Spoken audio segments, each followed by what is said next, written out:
Good morning. I call this regular meeting of the Kentucky Board of Education to order. This meeting is being conducted virtually. We welcome certainly all of our members and certainly all those viewing remotely. The public may view the meeting via the link provided in the advertised agenda. Just a few announcements about conducting virtual meetings. This meeting must comply with the requirements of the Open Meetings Act. Therefore, Kentucky Board of Education members participating virtually must ensure that their video is streaming and that they can be seen throughout the duration of the meeting. Members, please mute your microphone when not talking.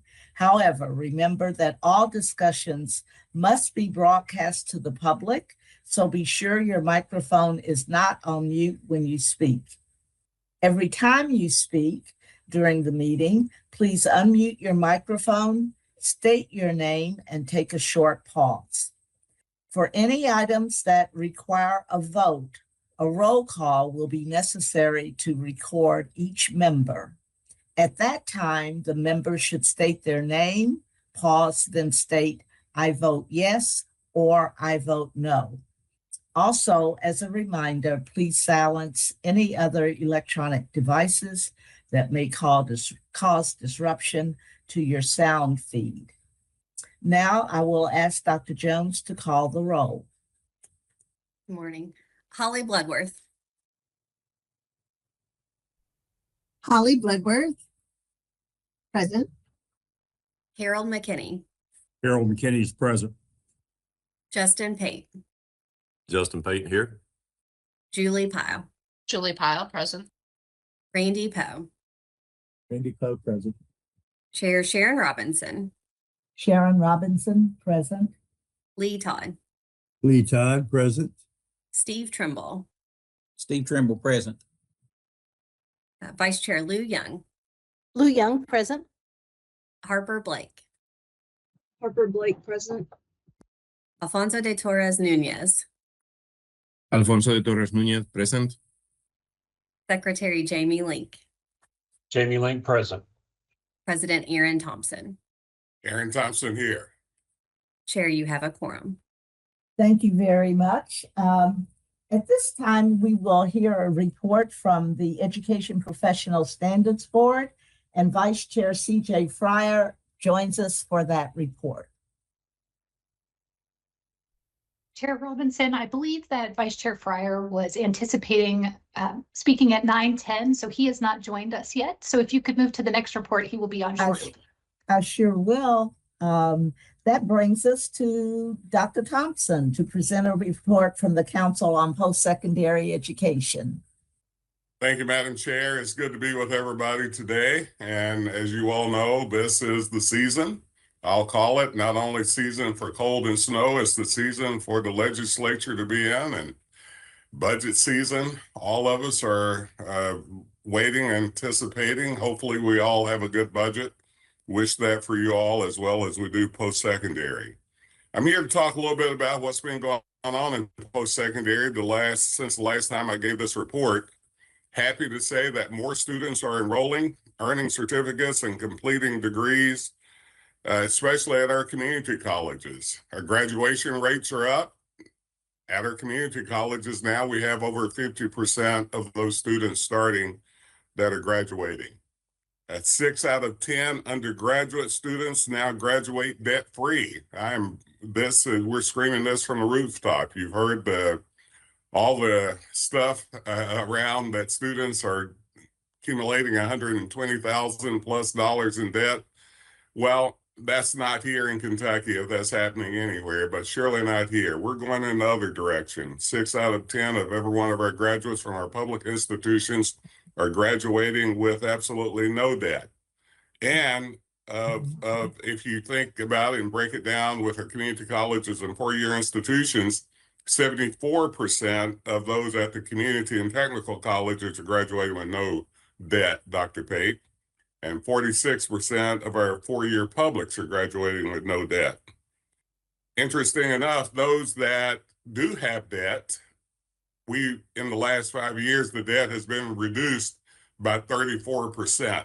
So this is due obviously to some generous funding from the General Assembly. Hopefully they keep that up, but also that our campuses are putting twice more from their whatever they get from tuition and state dollars to helping students succeed as they're getting from federal and state financial aid. So we're very proud of that number. Total statewide post-secondary enrollment once again this year. As you know, Kentucky was the first state to bounce back from COVID in post-secondary enrollment, and we keep it going. This year we saw, once again over last year, a 5% increase in undergraduate enrollment. A 6% growth happened at our Kentucky Community and Technical College system, and followed by 6% at our independent colleges and 3% at our public universities. Overall, and I know there's a former superintendent there will like hearing this, the dual credit enrollment rose 6%. This is all good news for the future of us putting more degrees in Kentucky. Our first-time undergraduate enrollment increased 4% statewide. And I have to tell you, this is really, and we, as you know, for many, many years, I've talked about the declining college going from high school into college. Well, in the last couple of years, we've seen that turn around. So I really want to do a shout out to those in the ed continuum, the Kentucky Advising Academy, and all the work that we're doing, even with the bridge programs. That these items are really working, and we're getting more young people coming out of high school going in to get a credential. It may not be a 4-year credential, Jamie, but it's a credential that matters, and we count only those that matter if they are paying the living wage afterwards. We're measuring now from our 2017 high school graduates, what they've done these many years later. If they graduate with a baccalaureate degree, they're making $13,000 more per year than those that just graduated from high school. So once again, this shows that getting a college degree matters. You know, Madam Chair, I think it's important for us to, or at least for me, to ask once again for our continued partnership, because what we're doing in connecting our P12 with our post-secondary really has shown to be effective in more ways than one.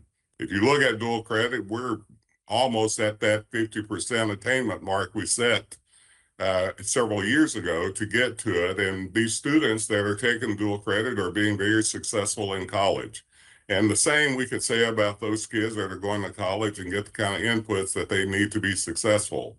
And when our college counselors working with our high school counselors and really focusing on what it means to make sure a young person is college ready, not just college ready, but make sure we're working with our institutions that they become student ready. And that's what we're doing at CPE with our institutions. Then the outcome, I think, is really good for Kentucky. A lot of stuff going on, bragging a little bit. We were ranked #1 again in retention gains, #1 in persistence gains, #2 in completion gains. And this continues to happen. It's a trend now. It's been 3 or 4 years in a row. But, you know, one of the things that I can tell you is that when we are looking at the outcomes for our workforce and for our economy, it matters. Another last shout out, and I'm happy to take questions after this, will be to my partners with the SWAT. That's Secretary Link, Secretary Noel, Chamber of Commerce President, your esteemed commissioner, as well as Ryan Quarles and others that are really focusing on how we connect education truly with the outcomes of the state economically and with the workforce. These kind of partnerships gets us where we need to go. And with that, Madam Chair, there's a whole lot more stuff going on, as you all know, but I won't take up your morning giving you all of it. So I'll be quiet and answer any questions that you may have of me. Well, Dr. Thompson, thank you for that report. And I think you deserve to brag all you care to. That was a wonderful, inspiring report. I do want to loop back to one particular matter, that transition to post-secondary and careers seems to be far more functional and the impact far greater than I think we talk about. So I do believe that we need to make certain the General Assembly and the Kentucky public and our students get the acknowledgement that they deserve for making that connection, that transition really, really rich, viable, productive. The impact on our economy can't be overstated, and the impact on the quality of life for our students as they go into adulthood is just tremendous. So thank you for reminding us of that. Absolutely. And let me just say a statement about that, even in the importance of what this really means. When you have something going downhill sliding, as it had been for years and years, it's hard to stop it. So the amount of energy it takes to even stop it from sliding and keeping it still is tremendous. The amount of energy to stop it and move it back forward is absolutely an accomplishment, I'll just say. And that takes a whole lot of people working together to make happen. And I don't think it can be understated that we need to be talking about this much more than we were, than we are. So I fully agree. I think the other thing, it's really behooves all of us to talk about what it means for us to really start connecting all these things together. We have a lot of bills that's looking at accountability and so on, but when we think about what we're doing with our graduate profile and, and the profile of a learner, all of those items are nationwide cutting edge things. I just don't think we talk enough. And I may sound like a marketeer, and I'm okay. I'm happy to take that. But I don't think we really talk about the richness of what that means for Kentucky's education. Thank you so much. Other questions or comments for Dr. Thompson? Yes, Dr. Pate. Yeah, I appreciate so much of what you do, Dr. Thompson, but just that last piece you were talking about, I think is so critical for all of us in the education period, because I think what we battle a lot is the anecdotal story that just takes over all of the data. We've got all this data to show that we're doing all these great things from P to 16. Yet a few anecdotal stories in the legislature can set us back, when it comes to proving our worth, maybe. So I think having these key talking points is critical, and we talk about it as a board, what are our talking points with the legislature, but these key stats are so important to help driving a good understanding of what we're doing forward. And I really I feel like you always do a good job of having those things in your back pocket. You put them out there for us, but you've always got them ready to go. And I think that's something we all need to emulate. Thanks, sir. Absolutely. So Dr. Thompson, why don't you ask some of your folks to please send us a one-pager of the key accomplishments. In my president's report, I think you'll have those. It's a one-pager there. So yeah, absolutely. Fab. Thank you so much. Other comments? Dr. Thompson, thanks for joining us. Thanks for that report. And please keep up the good work. Thank you, Madam Chair. You all do the same. Thank you. CJ Fryer has now joined us, the Vice President of the Education Professional Standards Board. CJ, thanks for joining us, and please, we look forward to your report. Good morning, Chair Robinson, Vice Chair Young, and all of our awesome Kentucky Board of Education members. Appreciate all you do and hope you're having a great Thursday. Actually saying hello from Louisville. I'm at the Galt House right now. Our daughter in the 6th grade at Beechwood made all-state choir, so big shout out to all of our amazing students throughout the Commonwealth who are here in Louisville right now for band or choir all-state.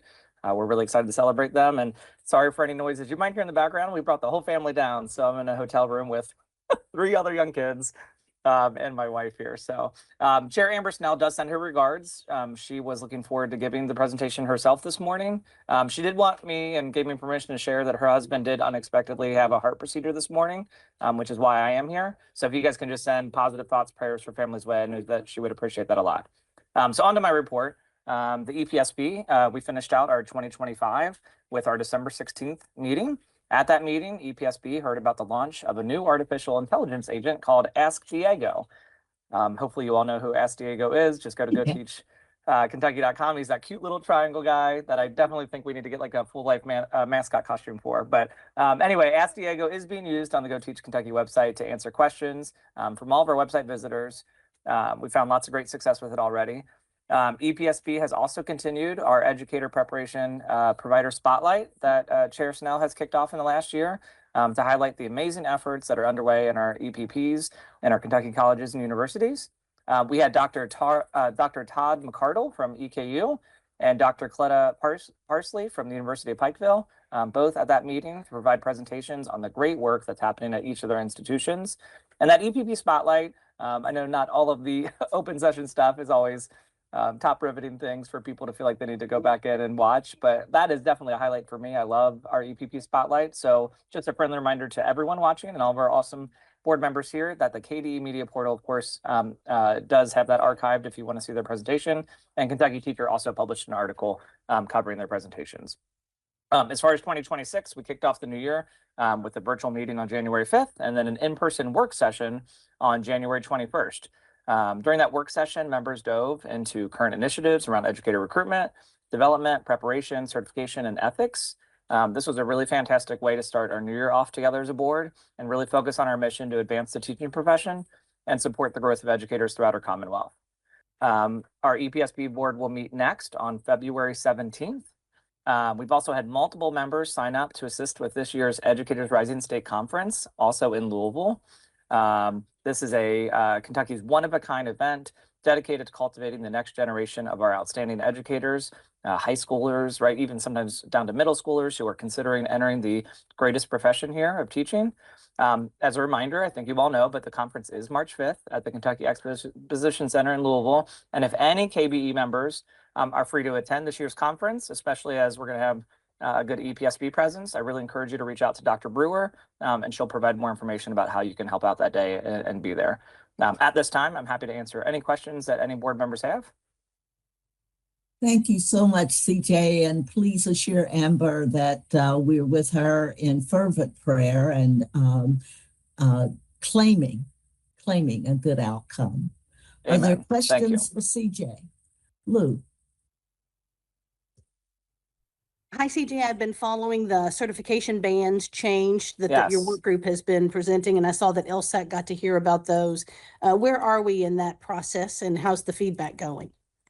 Yeah, so that was actually a decent chunk of our work session time. Mr. Todd Davis was able to present the most up-to-date findings.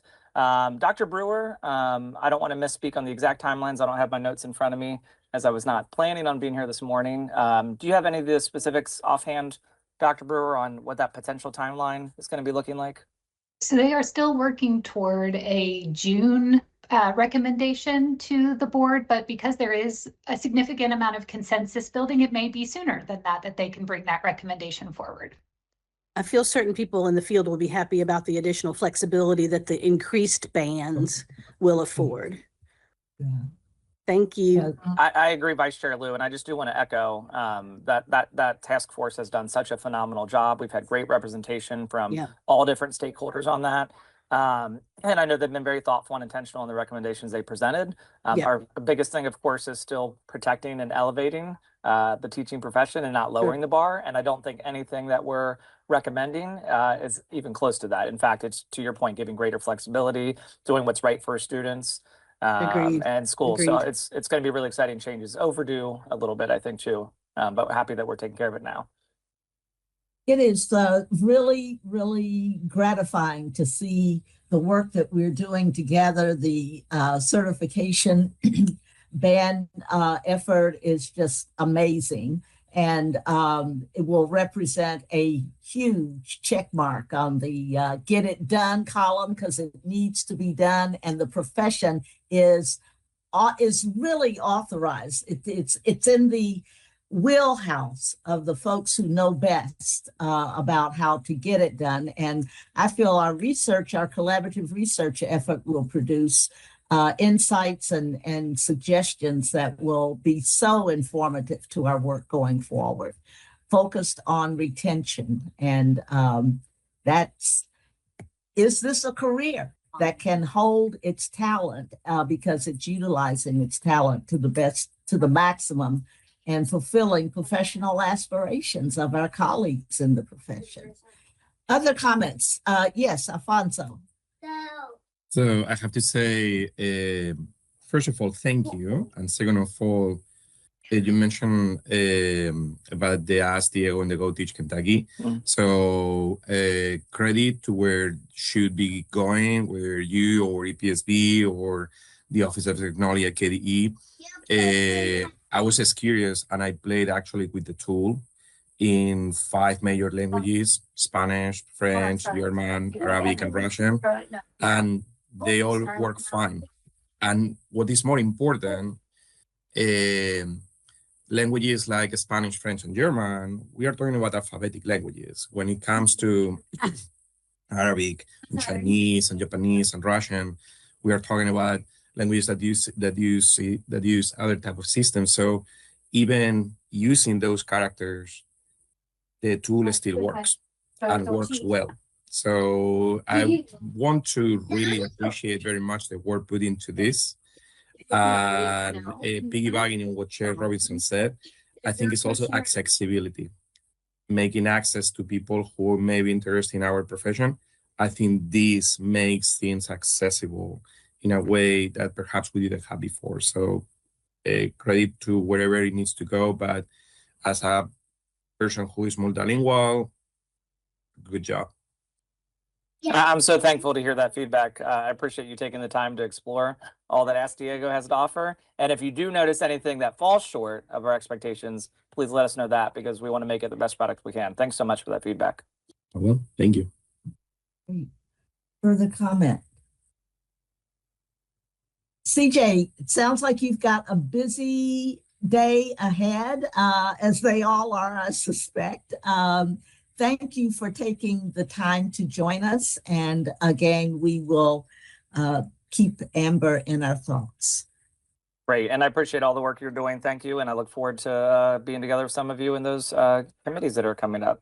Oh, yeah, we get started. Yeah, I think it's going to be week. soon. Yeah, it'll be great. We're looking forward to the work together. Appreciate you all. Me as well. Take care. Thank you so much. Now we will turn to Secretary Jamie Link, the Secretary of Education and Labor, to provide his report. Secretary Link. Good morning, Madam Chair. Good morning, board members.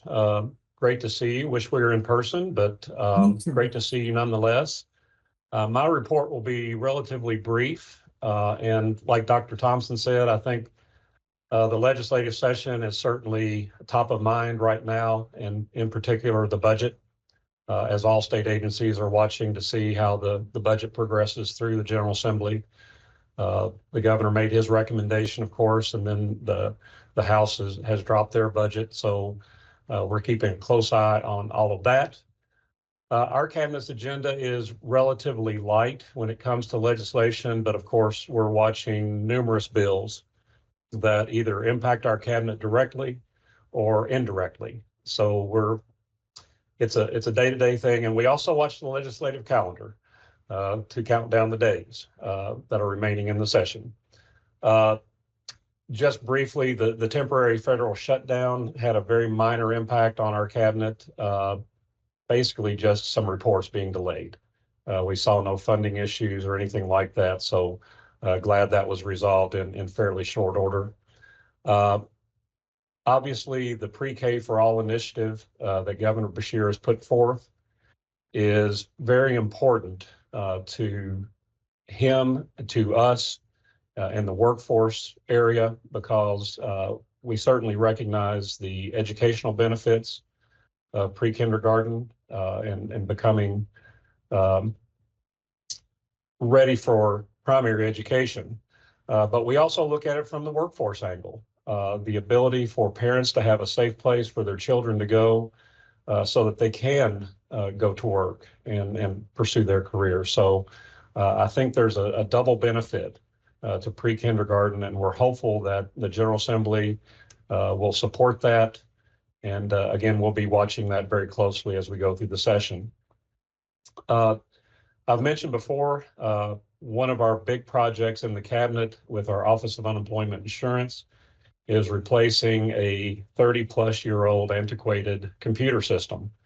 Right now, we're on schedule, on budget, and we anticipate turning on the employer component of the new system in May of this year, which will be a significant milestone for our Office of Unemployment Insurance. And we anticipate turning on the benefits or the individual claimants portion of the system in early 2028. So that's going to take a little more time, but we're trying to expedite that as much as possible.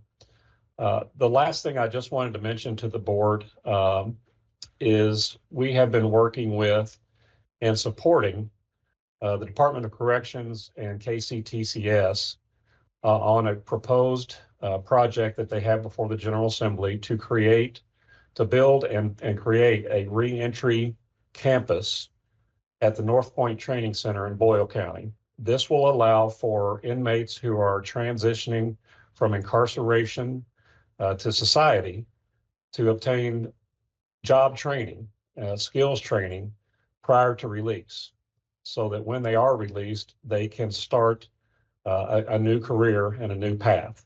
So we're very excited about that. We're very hopeful that the General Assembly will see the real benefit of this. From the workforce perspective, we need workers desperately. We have so many jobs available that this is just another talent pool that we're hopeful to tap, and really excited about what the possibilities of this could be. So with that, that concludes my report, and I'd be happy to address any questions.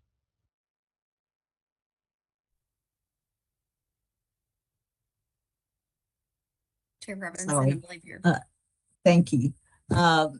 The reentry campus project seems to me so critical, because I think the biggest vulnerability to many inmates is that employment link. Yes. I mean, from coming out of prison to coming out of incarceration to employability seems to be such a vulnerability, and they lose hope, they lose confidence, and we lose workers. So are we working with employers to understand the opportunities, the benefit of making sure that these citizens aren't driven into despair that might lead to reincarceration? Absolutely, Madam Chair, and I couldn't agree with you more. I believe a good job, a good career can address so many issues in society. But to your point, of course, this would be done in conjunction with the Office of the Parole Office. Yes. So that there's somewhat wraparound services there with the job training, and then the support after release by the Office of Probation and Parole to support that person if they need that support. And certainly on the employer side, the governor created the Reentry Employers Council, and that is specifically designed to engage employers and educate them on the benefits of considering reentry individuals for jobs. These are people who may have made a mistake, but they have skills, they have talents that can be very useful to employers.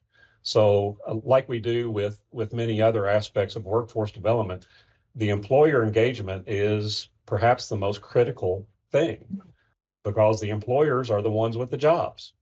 So educating employers about reentry individuals, about disabled individuals, about veterans who are transitioning out of the military. All of these populations are a very rich source of talent that we want to make sure Kentucky employers are aware of and take advantage of those talents. So I couldn't agree more with you that the getting into a good career and a good job, it will change people's lives, I believe. So we're anxious about the prospect of this project. Me as well. We have a question from Julie Powell. Yes, thank you so much, Secretary Link. So I just wanted to share, so I do quite a bit of traveling and I'm a Rotarian. So I go to a lot of Rotary meetings in other states. And in the state of Delaware, the Rotarians took on the initiative of the pre-K for all and went to the state legislators and advocated for funding. And they were able to get quite a bit of funding because as community members, we realized the benefit of the pre-K for all because it's for the education system, you start eliminating a lot of remediation costs, which is a huge down the road time saver for the whole education system, and the benefits for the community because you're enabling workforce to be able to go to work, and the benefits to the individuals and the community as itself because it builds community and type things. So I really would like to see this initiative keep going and really encourage you to engage the community service organizations to help advocate for it. And I appreciate that, Julie. And we have engaged with several nonprofits. Sam Flynn has been the executive director, and I don't know how many miles he's put on his car over the past several months traveling around Kentucky to advocate for the project. We've had dozens of school superintendents who have provided their support. Dr. Fletcher was on the advisory board and attended many of the town hall meetings that were held across the Commonwealth. And we have been reaching out to employers and other organizations to voice their support for this. And I believe at one time, the number of emails that legislators were getting in support of pre-K for all were in the middle tens of thousands, to the point that I think some legislators said, please let us off the hook with this because we're getting flooded with emails. And that's the democratic process, right? The citizens are contacting their elected representatives to voice their support. So we're very hopeful. I think it can be a win-win-win all the way around. Certainly, they'll look at the fiscal impact, the budget for it. But I think it's too important, and I think it just elevates Kentucky to the next level when it comes to education and workforce development. Thank you. Alfonso? Hi, Hi, Alfonso. Secretary Link. I have a question, and yes, so it's understood. This comes from the point of how we all are the language that we speak. The reason why I'm saying is because many times these opportunities, as great as they are provided, many times they seem to forget individuals who are speaking other languages. And I'm saying this because imagine how would you feel when you have all the intentions to actually get back on track because of mistakes that you have made in your life, but the system is basically closed, or not just closed, simply not accessible because you have never had the opportunity to learn to speak the language of the system. So how can that impact, imagine how that can impact later on in future choices, because you feel more isolated, you feel more despair, like Chair Robinson said, right? And in the end, you are forced to make choices because you don't know better, because you don't have access to better knowledge and better understanding and better possibilities. So my question is, what kind of supports have been put out there for people who are within that population, who speak other languages. And especially, you mentioned before something about people with special talents. When I speak a language, that's a special talent over there. And just to give you this brief idea, the Kentucky court system is flooded by needs of translators and interpreters and social workers who are able to reach to these people, to people who do not necessarily speak English, right?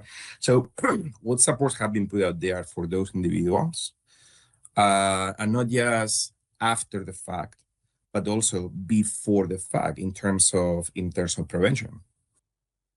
Right, and you're right, Alfonso. We do have a very diverse population in Kentucky. Spanish speaking, Swahili, several other languages that are spoken in Kentucky. And we try to work with employers to have individuals who speak those languages on their staff to help with the translations. And I view this somewhat similar to deaf and hard of hearing community or any other disability that people, you mentioned barriers. How can we address those barriers to make it easier? And I think a lot of that comes down to educating employers about they're missing out on some really robust talent pools because of one issue or another. So how can we help those employers bridge that gap and lower those barriers so that non-English speaking people with disabilities have a fair opportunity for the jobs that we have across the state. So your point is very well taken. We look at, even when we look at our websites and things, we look to making sure we have a Spanish translation for our web information and our regional workforce boards. Some have a greater population than others. So I believe the South Central Workforce Board in Bowling Green, I think English is certainly the first language that is spoken in that area, but Swahili is the second most populous language spoken in that region. So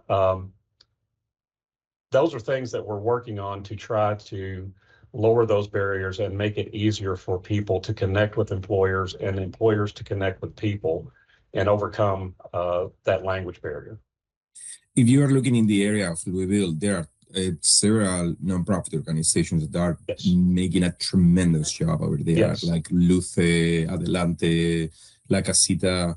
I would be more than happy to connect you with them if you are willing to explore and you're interested to explore potential collaborations. Absolutely. And our Kentucky Workforce Innovation Board, we have connected with several nonprofits for this very issue. So we recognize it, we appreciate it, and we're making every effort, but would certainly welcome any input that you would have. And as a matter of fact, you and I talked briefly at a previous meeting about getting together, and I have not forgotten. So we will get together and have a much more in-depth conversation. Thank you very much. Yes, sir. Thank you, Secretary Link. I have to say these reports just bring to mind what seems to be a very important strategy within the KBE connection, the connection with the Cabinet of Education and Labor, the connection with the post-secondary education community, the connection with EPSB, and the word that comes to mind is collaboration. Yes, ma'am. And, collaboration requires trust and humility. We all can do a good job, but we can do a way better job when we leverage the talent that exists across this community to make great things happen for Kentucky. Thank you for joining us and your report this morning. We thank you for your very diligent attention to the Department of Education and to this agenda, because it's an agenda that we share. We will now turn to Commissioner Fletcher for his report. Commissioner? Thank you so much, Chair Robinson. I appreciate the opportunity. And the first part of my report is really going to be about reminding maybe those that are watching today a little bit about our Kentucky United We Learn Council and our efforts there. So just as a reminder, and of course, people on the board are well aware of this, but also for those that may be watching, over the past few years, the Kentucky Department of Education has been working with the Kentucky United We Learn Council and a variety of stakeholders ranging from families, students, teachers, community members, business leaders, legislators, and education groups to reimagine the assessment and accountability in Kentucky. And again, the development of the Accountability Model Framework 4.0 was a collaborative and iterative process. As many of you remember, our 4.0 began with 4 prototypes. And then into not only 4 prototypes, but into 4 more frameworks, if you will. I would argue maybe 5 frameworks. There might have been a 4.1 in there along the way, but again, it was a shared, it was an extensive engagement with town halls, surveys, input. There were 9 town halls that provide a platform for open conversation, allowing over 600 stakeholders from various backgrounds to share their perspectives and concerns and aspirations. We also had a multilingual in Bowling Green. We had a group with that. We also had 8 at our other co-ops to have part of the town halls.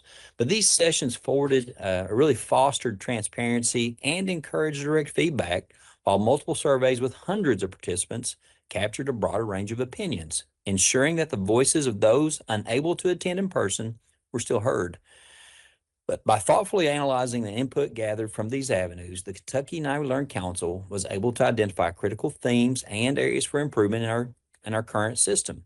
This ongoing dialogue and inclusive approach were instrumental in refining the model, ultimately leading to a framework that reflects the collective insights and needs of everyone throughout the Commonwealth.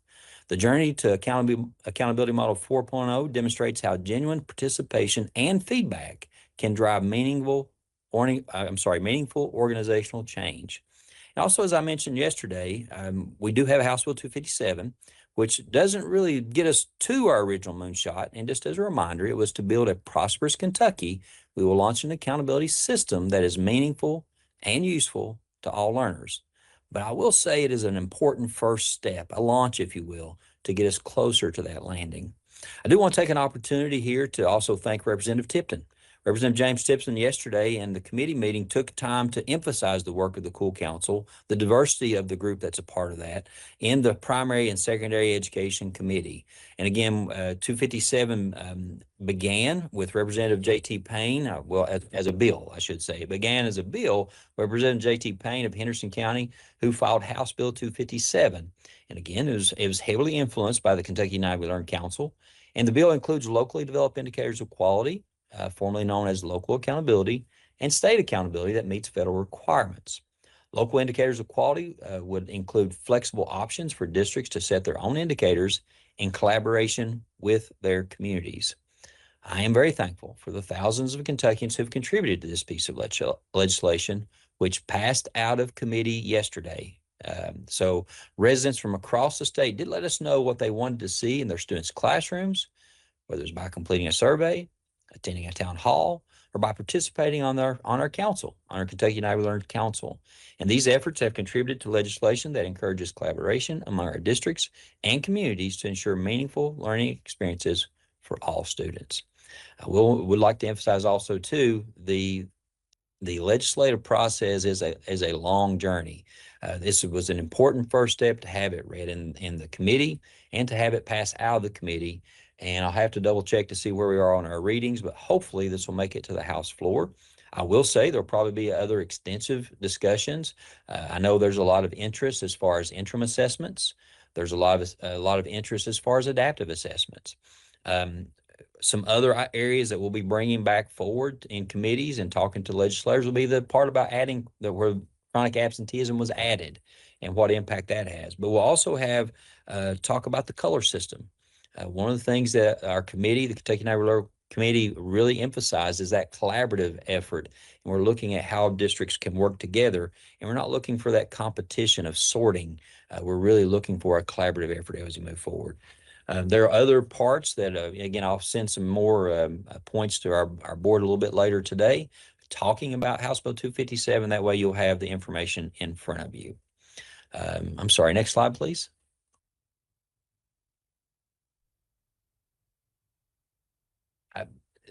This is something that, again, I love the opportunity to talk about my school visits that I've done over the past few months, a couple of months.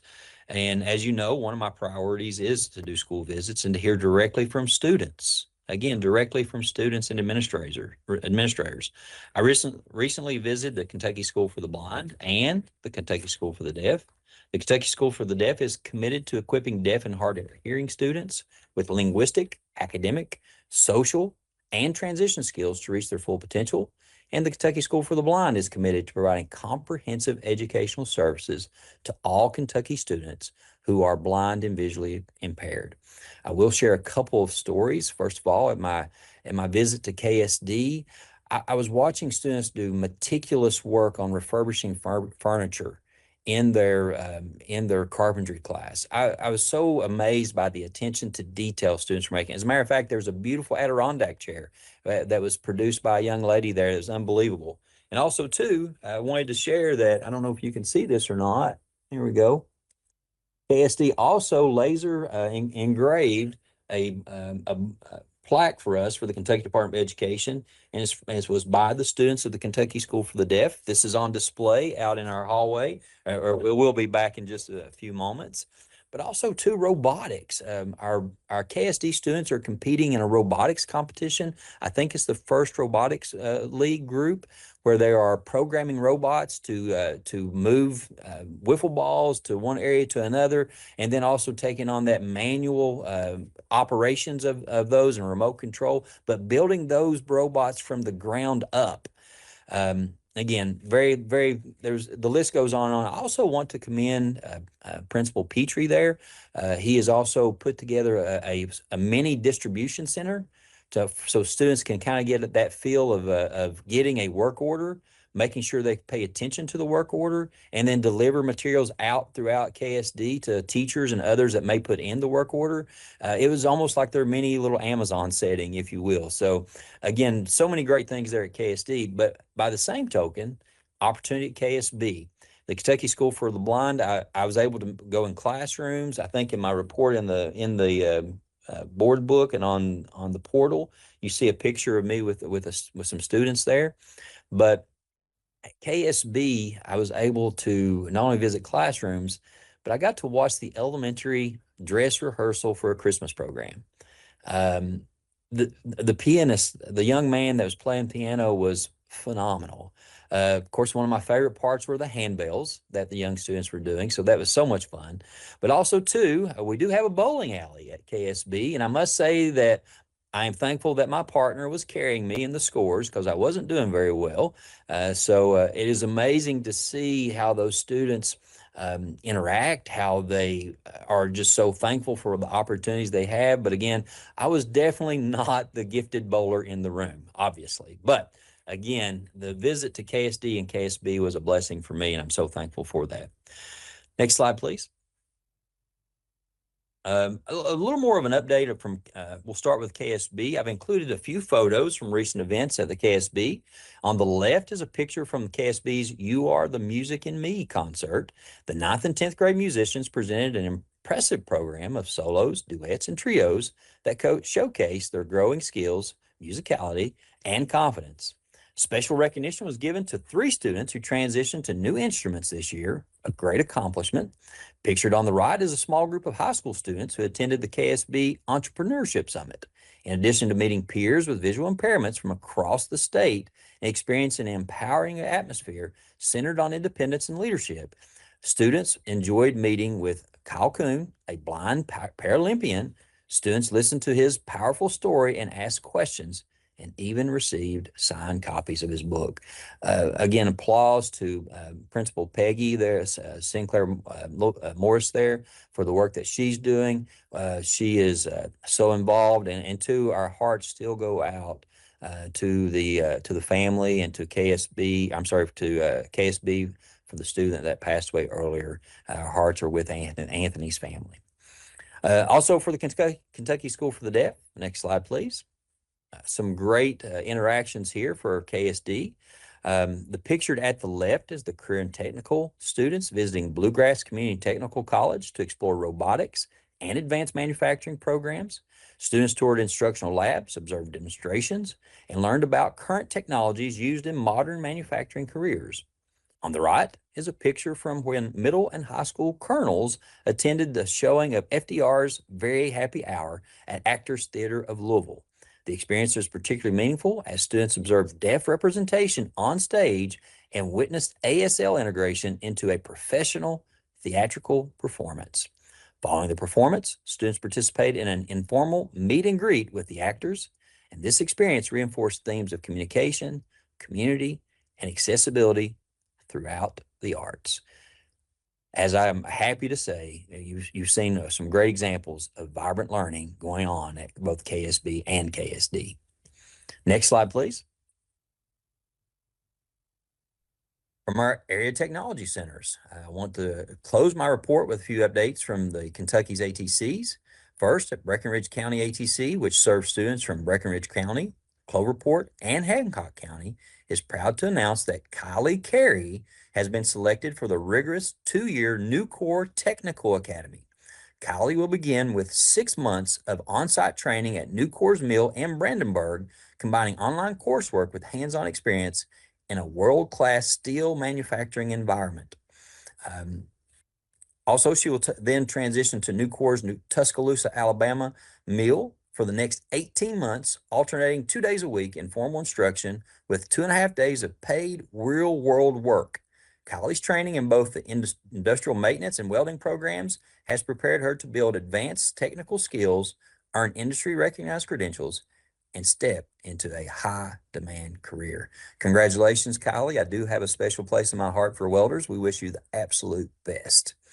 Pictured on the right are students from Monroe County Area Technology Center, which serves students from Monroe and Metcalfe counties. These carpentry students embraced the 2025 holiday season by creating festive projects that showcased advanced craftsmanship. As you can see, the detail and we've seen this in our ATCs, the detail that our students put together is professional. It is amazing to see what our students are doing in our ATCs. But these projects not only show technical proficiency, they also bring joy and seasonal spirit to the local community, strengthening the connection between the ATC and the families they serve. So again, we see so many times that our career technical centers connect with the local community sometimes to solve problems or maybe supply needs or just to spread a little joy throughout the holiday season. So Chair Robinson, additional information is provided in my full report in the portal, and this concludes my report. I'm happy to answer any questions that anyone may have at this time. Thanks so much, Commissioner Fletcher. We look forward to your report because it's always anchored by the service to the students and the service that we can be proud of, and it just inspires our further aspirations and determination. Are there questions for the commissioner? I'm going to risk not just, I think maybe bringing us to the reality of the moment. Those students and the work that they're doing inspires us. We will have a further conversation about student achievement a little bit later in this meeting. Commissioner, how can we bring a more full-throated message to the public and the General Assembly in particular about how precious this work is, how precious these students are, and help them be further inspired by these examples? I think anytime that you connect legislators or people in general with our students, when they see what our students are doing, if they can't see directly, we need to tell the stories. You know, we've shared here about, first of all, and there's so many, for example, the Freight Box Challenge at Madisonville North Hopkins. You know, students in Madisonville North Hopkins are responsible now for, I think they're working on their second medical office that will be located in Liberia, Africa. They're making, they're problem solving. They're making real world change and attacking global issues and learning about cultures in other areas. And when people hear that story, they want to get involved. I'll go to Barron County. Our young man that who was coming to class in kindergarten and had a glove. One of our teachers took time to notice, but then got to work. And then 3D printed a hand for the student, a working robotic hand. And not only did he do that, but now that student is in a 3D printing class learning how to 3D print. When we hear stories like that, I think the best thing that we can do is not just, first of all, tell those stories of vibrant learning that's going on in schools. I'll share one more. For example, in Elizabethtown, and down in the area there, Dr. Pate, that you may be familiar with, I think it's Freeman Lake. The community there came in and said, you know what, we're having issues with garbage on our lake. We want our engineering class at Elizabethtown High School to design a lake Roomba to clean the lake, dump the garbage over to one area, and then clean it. So the kids are now problem solving with robotics, engineering, with GPS, to put those skills to work to benefit the community. But the community's coming to our schools. When we tell those stories of that vibrant learning, I think that really it opens eyes, because a lot of people have that view of education that it may have looked like back in the 1970s or 80s when we sat in beautiful little lines and asked questions. Now, I had some teachers that stepped out of those rows, if you will, from time to time, but we need to see more and more of that. And I think that's our best way, is to connect, let our legislators see what our kids are doing, whether it be defenses of learning and project-based learning, things of that nature, all these things that we call vibrant learning. Other questions for the commissioner? I guess not a question, but the statement, as you are advocating for our change in accountability, and as we kind of talked about a little bit yesterday, and you're going to give us a side-by-side on that, why are the legislators reluctant, in your view, of moving in this direction that we're talking about? Because I wholeheartedly agree 100% with you. And if they saw these things, I don't know. I guess that's my question. Why are we having a hard time selling? Now they want to say local indicators or whatever the wordsmithing is, but I guess that's my question. And again, this is my opinion, for what it's worth. I think there is so many people across the state really latch onto that comparability. What do we look like are we a red school, orange school, yellow school, green school, blue school? And then how do we rank in order? It's a competition. I think there is such a feeling of we need to latch onto that. And I don't agree with that, but to latch onto that to show student progress, as opposed to look at what collaboration can do. I want to go back to Julie's story from Adair County, where the defenses of learning were going on in that community, and you have one of the communities that surrounded, or one of the school systems surrounded, to come in and work together and say, okay, how can we improve, or how can we do these defenses of learning for our kids? So I think it's really about, there's such a strong, I'll say, culture, if you will, of how do we compare? How do we rank against others? And honestly, that's in some of our school districts too. It's not just our legislators. Right. And there's many of our legislators actually latch on to the vibrant learning. So let me be very clear. Many legislators I talk to are fully on board with vibrant learning and giving students project-based learning, things of that nature. But just like even within our own schools, so many of our schools are so latched on to what color am I? Am I green? How close I am to blue? That they feel like that they're not having these other opportunities. But the districts that are making these monumental moves, and I think we're going to have an award winner a little bit later will be able to talk about this, about their move. It's a direction that is just so beneficial to our kids to get them ready for what's next. So again, my opinion, Dr. Poe, is I think there's a culture of that comparability, competition as it relates to colors and where do we fall. I agree. And I think, that just to add to that, I think that is what holds us back. is just what you said. You can't transform by holding on. You can't make a leap of faith across the mountain and carry all the baggage with you. It doesn't happen that way. So thank you for that. I appreciate your opinion there. Agree with it 100%. Thanks. Very welcome. Well, you know, we are not competing to see who can have the biggest piece of pie. We are striving to create a bigger pie so that everybody can have all that they need.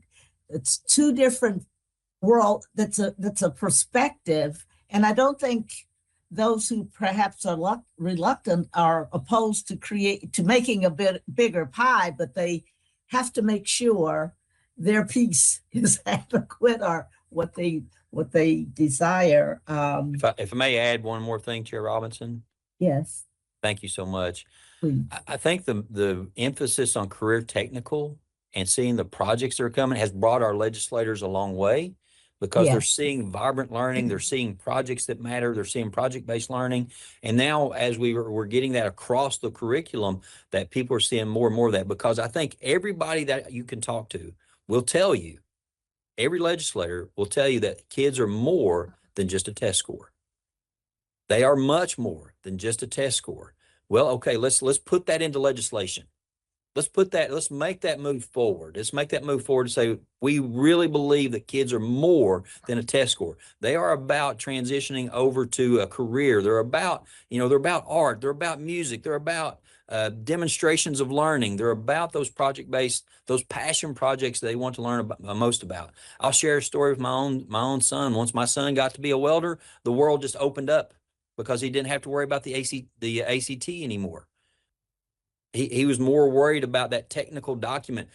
Hated to read Macbeth and others. I'm sorry for those maybe English teachers, but when he got that technical manual, which has a much higher grade level equivalency on it, he would spend hours reading that. And my daughter, who's in medical school, on the other hand, again, once she found that niche of wanting to be a doctor, the world opened up. And I think everybody can absolutely agree.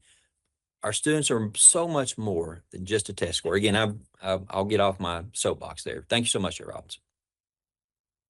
Alfonso. Yeah, I was just going to piggyback on what Dr. Fletcher said, that our kids are more than just a test score. But I'm also going to caution. I really like to hear that our legislators are starting to listen, because we are talking in terms of career technical education. But let's not forget also about making the case for visual performing arts, for the humanities, for languages, because they also play a crucial role in education. And you may be very good at welding. You may be very good at fixing a pipe, but without the critical thinking, the cultural awareness, the effective communication skills that provide you being exposed and being able to learn humanities, as in music, art, world languages, PE, mindfulness, all these things that you can have really good and skilled workers, but where are all of the other skills that many companies are looking for in their workers too? So yeah, just to put the word out there, I really like what you said, Dr. Fletcher. Let's not forget about that other stuff too. Never will we forget about that, Alfonso, because, the cultural backgrounds of each student just adds to the enrichment of the opportunities that kids will have. I think that who we are, and we need to embrace who we are, and how does that enrich the environment that we're in. So again, never will we run away from the arts and others too, because I think that adds so much value. As a matter of fact, our defenses of learning are great examples of that.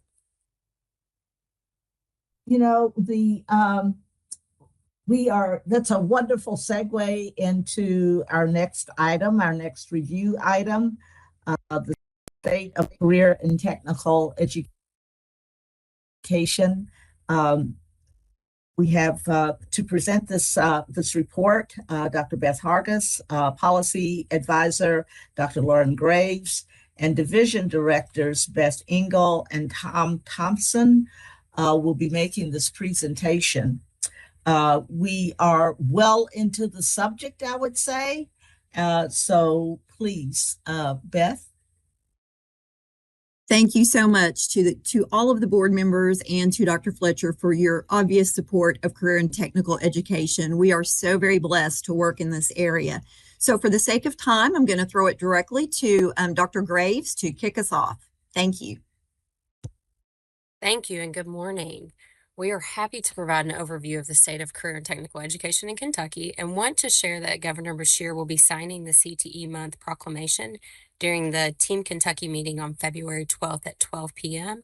And we'd like to invite any board members who are available to join us, and we'll provide more information following this meeting. All right, to jump into it, the relevance of Kentucky's CTE has grown, especially since the significant investment in 2022, which provided $70 million for local CTE programming. During the December KBE meeting, the return on investment was discussed, and we hope that the data we share will lend itself to positive ROI information. We'll provide more details regarding current funding later in the presentation, but want to remind you that with HB 6 in 2024, state-operated area technology centers were left out of the supplemental funding calculations. During this current legislative session, we are seeking additional funding of $14,789,352 in both the fiscal year 27 and 28 to include the ATCs under the supplemental funding and calculations. The budget bill for this session, HB 500, was released on January 27th and currently includes the same notwithstanding language as did HB 6 from the 2024 session. We are asking for your support to get the ATCs included in the funding and calculation and for the additional funding to hold local districts harmless. This will help ensure that all of Kentucky's students have access to the same resources and high-quality CTE, regardless of where they receive instruction. Additionally, we have additional budget requests for KRS 156 employee salaries, KRS 156 step and rank increases, CTSOs, and JROTC consultants. We respectfully ask for your support in securing funding for these requests as well. Career and technical education in Kentucky has evolved well beyond traditional trade preparation and includes pre-law, teaching and learning, graphic design, accounting, cybersecurity, among many others. Our pathways are intentionally designed to integrate rigorous academic standards with relevant technical skills, supporting both college and career readiness. Kentucky currently offers 13 program areas with more than 120 secondary pathways for students in grades 9 through 12. We are committed to keeping CTE responsive to workforce needs by continuously reviewing and updating pathway offerings to reflect emerging technologies and evolving skill requirements. New pathways are developed through a collaborative process led by business and industry partners, ensuring strong alignment with current and future labor market demands. Next slide, please. Career and technical education provides a holistic approach to education by integrating academic, technical, and employability skills within a 4-course sequence to provide students with a competitive advantage, including early post-secondary opportunities. These opportunities include earning dual credit, industry-recognized certifications, and participation in work-based learning opportunities, preparing students for immediate careers and post-secondary degrees.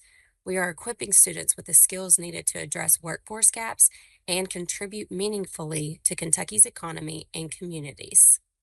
Next slide, please.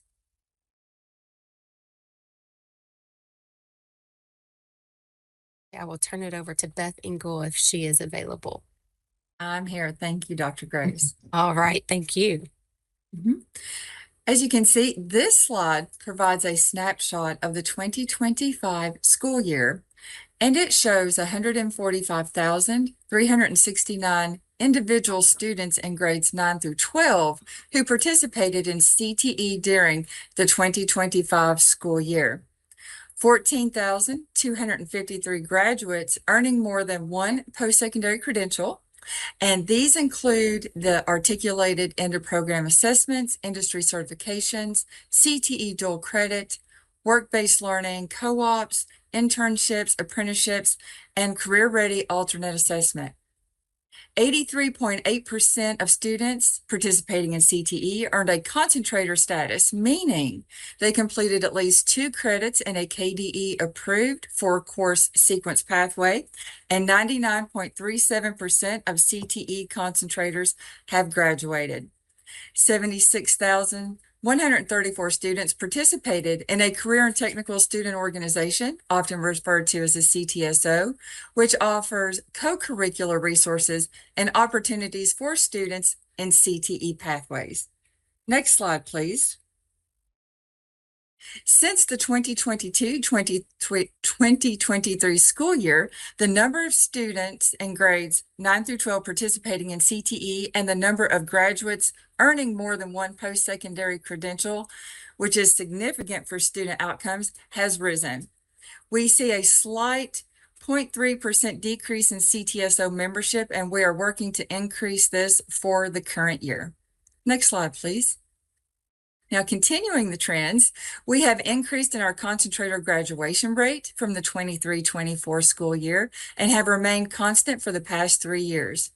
The number of graduating seniors attaining concentrator status increased almost 9% between the 23 and 25 school years.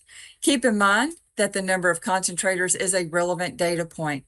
As you recall, a concentrating student indicates that a student has successfully completed at least 2 credits of a 4-credit approved pathway.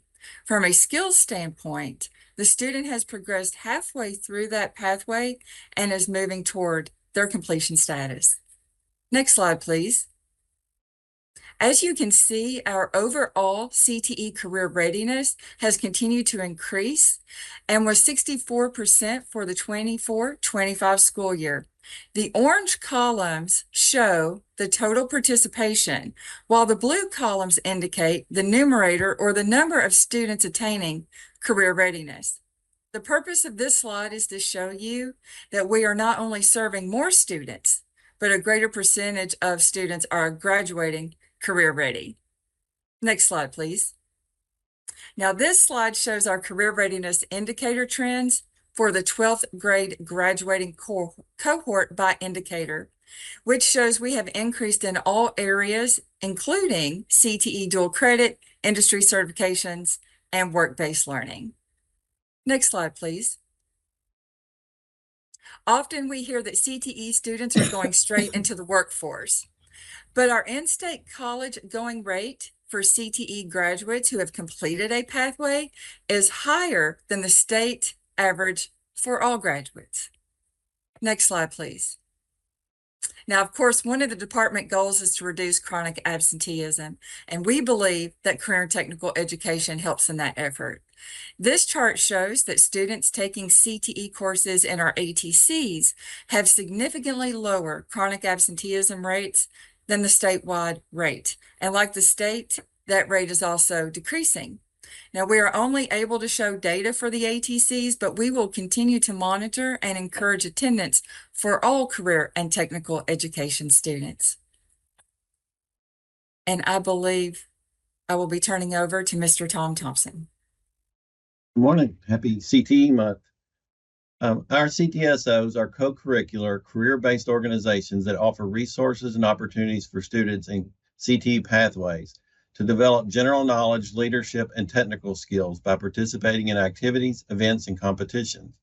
CTSOs provide students the opportunity to acquire, sharpen, and demonstrate durable skills that are an integral part of job attainment and retention. Next slide, please. We want to share with you the dates and locations of our CTSO state conferences where students will demonstrate their skill attainment.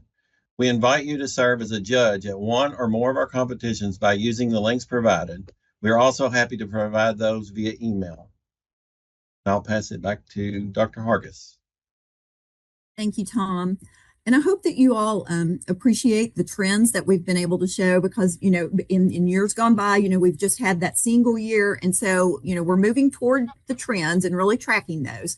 So this slide is shifting gears a little bit, but brings us back to the $70 million that the General Assembly dedicated to career and technical education back in 2022. So I really want to point out how this is actually laid out. So 60% of that allocation of that 70 million is based on the weighted full-time equivalent enrollments. And this is illustrated on the left-hand side of the slide.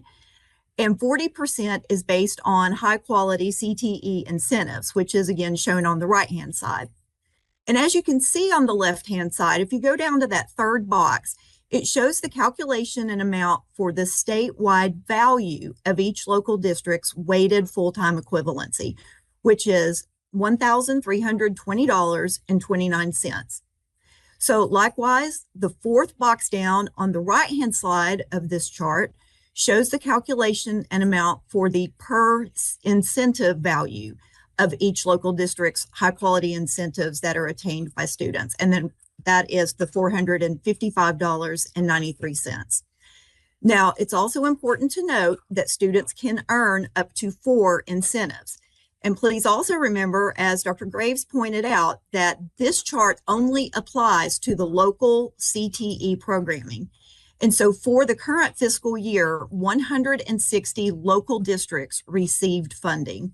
And we can't say enough thanks to the General Assembly for making this possible. Now, the area technology centers receive funding based solely on their WFTEs, as they were excluded from that supplemental funding model, and with that notwithstanding language in House Bill 6 from 2024, and then again this year in the House Bill 500.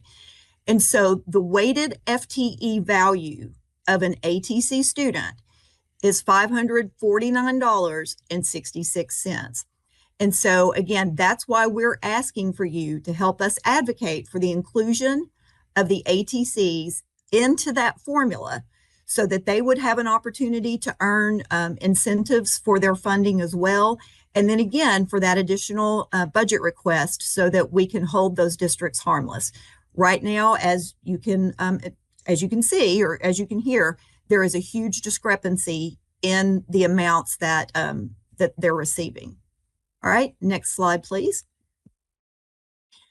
So I hope you've had the opportunity to review the PowerPoint videos that are located in the KBE portal.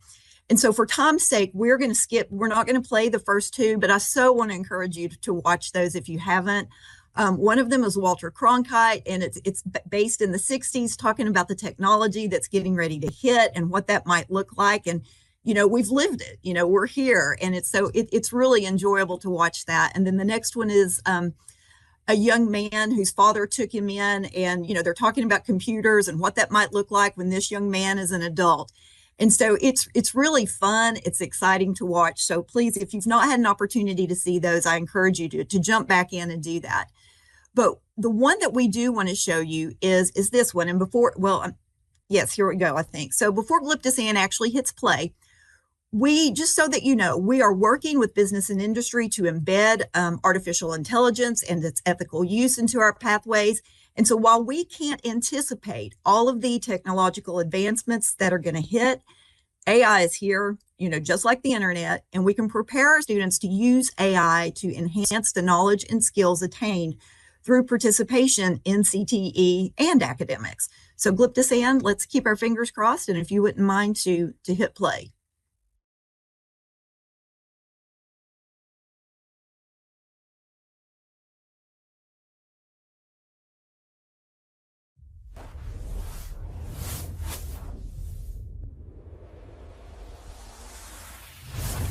By 2050, the world of work will look very different, and so will Kentucky's career and technical education.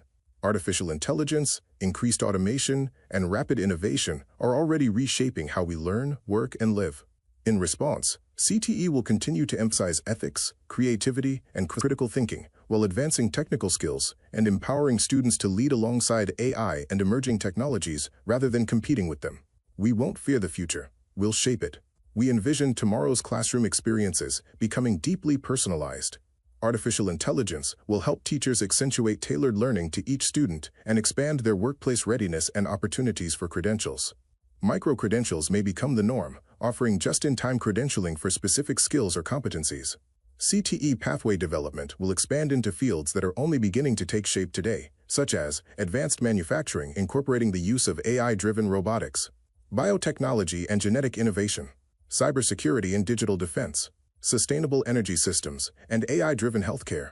Incorporating AI advancements, each CTE pathway will continue to prepare students to tackle the challenges and changes of tomorrow and to create the solutions to continue powering Kentucky's economy. As CTE's relevance grows, Kentucky will focus on intentional, vibrant, and engaging career exploration starting in elementary and middle school, with middle school experiences providing students a clear understanding of future pathway options and guiding informed decisions that lead to dedicated CTE pathways in high school. In the future, the demand for a highly skilled workforce will remain strong, and it is through deeper career exploration and focused preparation that students will be equipped to succeed in their chosen fields. The future of CTE in Kentucky is about preparing students for life, for innovation, adaptability, and leadership in a world driven by possibility. Kentucky CTE, empowering learners today to shape the world of tomorrow. Thank you. And we are so excited about that video. It's actually all AI generated. Mr. Tom Thompson in our office did this.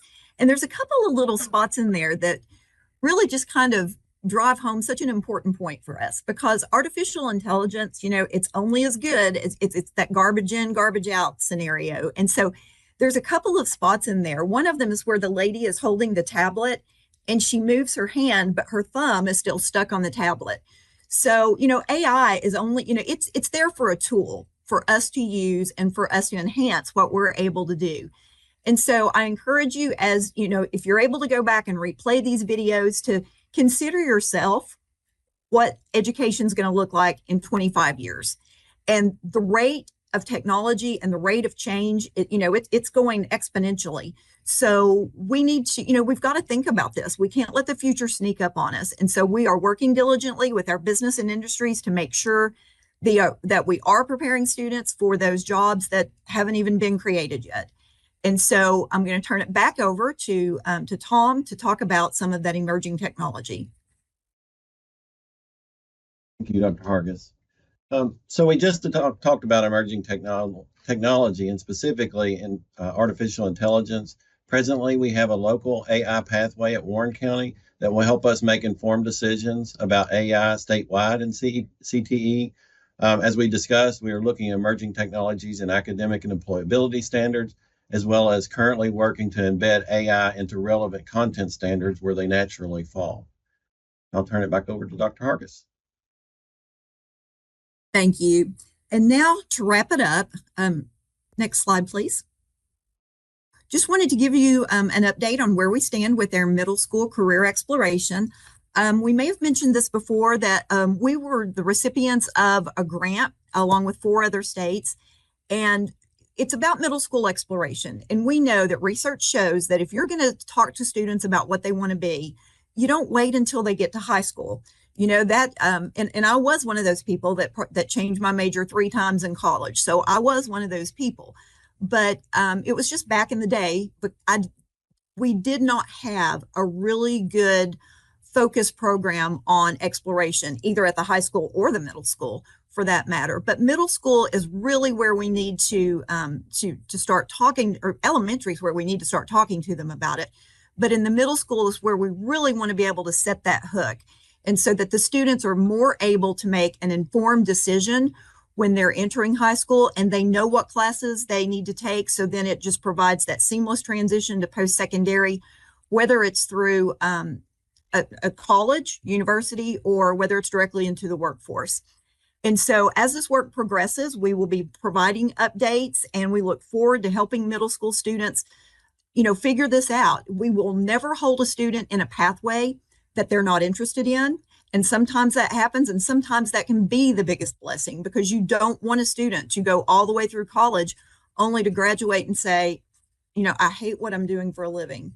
And so we want them to be able to understand what it's going to take to get there, and what it's going to take for, right now for them to understand how to do it. And so we know that career exploration is a shared responsibility. It can't be one person doing it. We have to have everyone involved. It begins with well-prepared staff, including teachers, counselors, and student voice has to be a very important piece of this, because in our minds, we may know exactly how to do it. But again, the exploration is not for us, it's for the kids, and we need to make sure that we are meeting their needs. And so with that, next slide, please. With that, I will close it out and say that we have, I think, about 4 minutes remaining to answer any questions you may have. I have a real quick question. Go ahead, Madam Chair. I'm sorry. Thank you. Before we get into questions, I do want to acknowledge that in observing CTE month, we had looked forward to an in-person CTE showcase had we been able to meet in public, and I do in person. I do want to extend a sincere thank you to the several school districts, students, and staff who put great effort into planning to participate in this showcase, and hope that perhaps we can revisit and reschedule our celebration, our in-person celebration. Lou, you had your hand up, and I will call on Dr. Young. Please go ahead. Oh, thank you. I love the new assets, I think is how the comms people refer to them, Dr. Hargis, and many thanks to you and the team for really putting us out there into 2050 in the conversation. I also love the emphasis in the language of the video around personalization. We all know that CTE, world languages, the arts, extracurricular activities, athletics, those are the areas that have long led the way in terms of high interest for students, personalization, and the future careers of young people inside our system. So just one note of encouragement that I would offer: the more you can use the language of Kentucky United We Learn in the CTE marketing and branding of vibrant learning experiences. I love what the arts folks have done by talking about VLEs in their work, because what you showed, of course, is quintessentially vibrant learning experiences for kids. So thinking about what a nice match that is to this board's vision and work around Kentucky United We Learn, I think is really helpful. And I know local districts, as they move further into local accountability, they use CTE models to say, here's what a vibrant learning experience looks like at middle and at high. So we'll just put in that plug, and thank you so much. I love the presentation. Thank you, ma'am. And let me also, and you've hit it exactly, because we know that CTE does not stand alone. CTE and academics go hand in hand. And so we understand that, and thank you so much. There was another comment, a question. I think it was Mr. McKinney. I have one too. Yeah. Yes. Okay. I heard the phrase industry recognized certificate used a couple of times in this presentation. My question is this: Does that mean these are recognized nationally? Is it what does that mean exactly to you? Okay, and I can try to talk it through, Tom, but if you listen, feel free to jump in. We have a system in place with the Kentucky Workforce Innovation Board, so KWIB. And so what they do is when we have a business or industry that comes forth and says, we will hire, or this credential is industry certification is relevant to us getting employees, then there is a process, and it's vetted at the state level with business and industry. Then it goes back to KWIB and they approve that. So it's a statewide approval process. So all of the industry certifications that are listed on our approved list are for the state of Kentucky. Now, that's not to say that they are not recognized nationwide, but we do vet them at the state level. I understand. Thank you very much. Julie? I think Randy was before me. Randy, did you still have a question? Oh, that's okay. You can go ahead, Julie, and I'll wait until you're finished. Okay. So one question I had in the transportation area, has there been any thoughts of adding like Air Corps aircraft mechanics, because that is a huge demand up here in northern Kentucky. Kids are having to go over to Ohio to get that kind of training. Tom, And then go ahead. I'm sorry, go ahead. No, I was just going to say I'll let Mr. Thompson address this, but go ahead. I'm sorry. So, I mean, we do have oh, I'm sorry, I didn't mean to. Go ahead. No, go ahead. Go ahead. Well, just on that particular one, we do have aviation, but we don't have very many schools that do the maintenance. You're talking about airframe and power plant maintenance type certifications. For aeronautics. Right. We do have some that do the aviation, teach them how to fly planes and that type of thing, but we don't have a whole lot of them that do the avionics or the power plant and airframe type mechanics yet. Yeah, so what has happened here in Northern Kentucky is there's been private schools opening and they're very cost prohibitive for students, or they go over to Ohio to Cincinnati State. So that's a big demand field up here. The other question I had was, I'm not familiar as far as how are the facilities funded at the ATCs? Because I know I've had conversations in the past with ours here that said they could take more students, but they don't have the space. Physical space. Okay, so from the for the ATCs, the local districts own those buildings. So I think in this last round of the and you'll have to forgive me, the acronym has left me, but the money that was put out there, the several million that was put out there for the upgrade of those facilities, districts had the opportunity to apply for that grant in order to get money to renovate or expand. But we simply utilize their building. So it's a local district issue. Okay. Okay, thank you. Dr. Poe. Yeah, yeah, thank you. And Dr. Hargis and your team, thank you for the report. Excellent things there. The two ones that I really want to comment that I really loved is the slide you've added, the college going rate and how it's increasing. And I think that's showing that engagement is so important for our students. And not only the engagement there, but and the slide showing that, back in the day when I was teaching, the whole issue was CTE was going to distract you from post-secondary attainment. And no, what you're showing is that you're engaged. And once you're engaged, you're saying, look, I'm going to be employed in this area, but I'm not going to just stay in the employment level. I want to be able to advance. So they're getting their post-secondary degrees. And I think that work ties into the work that we heard from Dr. Thompson earlier today about that college debt is going down because a lot of these students, and a lot of that has to do with dual enrollment and the increases there. So I want to commend you on that and commend, that particular portion.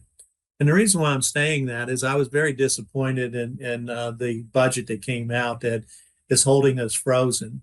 Prior to 2022, as you well know, that's what happened for the last 10 to 15 years. And that was the state of what happened to CTE during that time. It was frozen at a $30 million budget. And we increased that and we upped our facilities. We really need to be pushing this particular initiative, all of us on the Kentucky Board of Education, to Representative Petrie and Banta, who is, looking at those particular budgets now and said, we want groups to come back in. So I'm encouraging you to be there. I'm encouraging you to invite me to be there again. I was there in 2022 when we were pushing that initiative, or whatever we need to do, because what we need to do is make sure Representative Petrie and Senator McDaniels are seeing these results. It plays into our workforce development. And there's nothing greater than those two slides showing that CTE is helping the college going post-secondary rate, and it's also showing how it decreases chronic absenteeism in relationship to the local accountability. If they would give us more funding up the skills to what you saw in the slide that we have that you showed that the snapshot video there is excellent, but those things aren't cheap for school districts. And as you just said, the buildings are the local decision, but what goes inside those are a state's decision, especially in the state schools part. So we've really got to have money to increase. And we were looking in 2022 to get an inflationary amount put into that budget. That did not happen. And now we're 4 years later with that same amount of money, basically. And we don't need to be here 10 years later. So whatever we can do to help you, let us know, because we got to get this message out. And this is the month to do it, I know. And what we need to do is take our students that are in these things, showing the vibrant learning, and let's have a meeting with Petrie, and let's have a meeting with Senator McDaniels again. Both of them were there. I applaud both of them, because without either of those two, we wouldn't have got what we got at that time. But we need to let them know how important it is to keep funding us and not being stagnant. So thank you for all the work you're doing. Thank you, Sarah, and we appreciate that, Dr. Poe. Just a couple of things. Let me clarify. On those the Area Technology Center programming. So that's really not just a state decision. That would be a community decision, because we do have steering committees for those schools, and they are the ones that actually make the decision, working with the principal and the community, KCTCS, all of the stakeholders, to say, these are the programs that we need to offer. But you are correct, they are very expensive. But again, we feel like the money is there for the locals. What we're advocating for is just for that ABR to be approved. And if that's approved, and that notwithstanding language removed from the budget bill, then we're going to be on a level playing field, and we believe we'll have enough money to hold us for a little while anyway. And that would allow the ATCs to be brought under that formula, so that they're receiving the incentives as well. They're getting the FTE values, and everybody's at the same level, so that it doesn't matter where you are a welding student, you're going to be generating the same amount of funds, because that's what we're advocating for. So the two things that we need removal of the notwithstanding language out of the budget bill, and we need approval of that it's a 29 million and something ABR. And again, that would hold the local districts harmless to bring those over. Now, we have had the opportunity to be before Chair Banta's subcommittee 3 times now. And so, we've been able to, kind of throw it in as far as, the ABR and what we need all of those times. So thank you so much for your comments and support. So colleagues, I'm going to close this topic by saying, let's revisit our advocacy strategies regarding CTE, see if we can amp them up, and let's work together to make the resources available to enhance our efforts. I'm going to call on Harper to have the last question. Oh, I see her now. So I guess that was on my end, yeah. I'm sorry, was there somebody else talking? Okay, text her what you did, Zach. Okay. Harper, please proceed. All right. I noticed that you talked a little bit about the AI pathway that you had at, I think, one of the ATCs.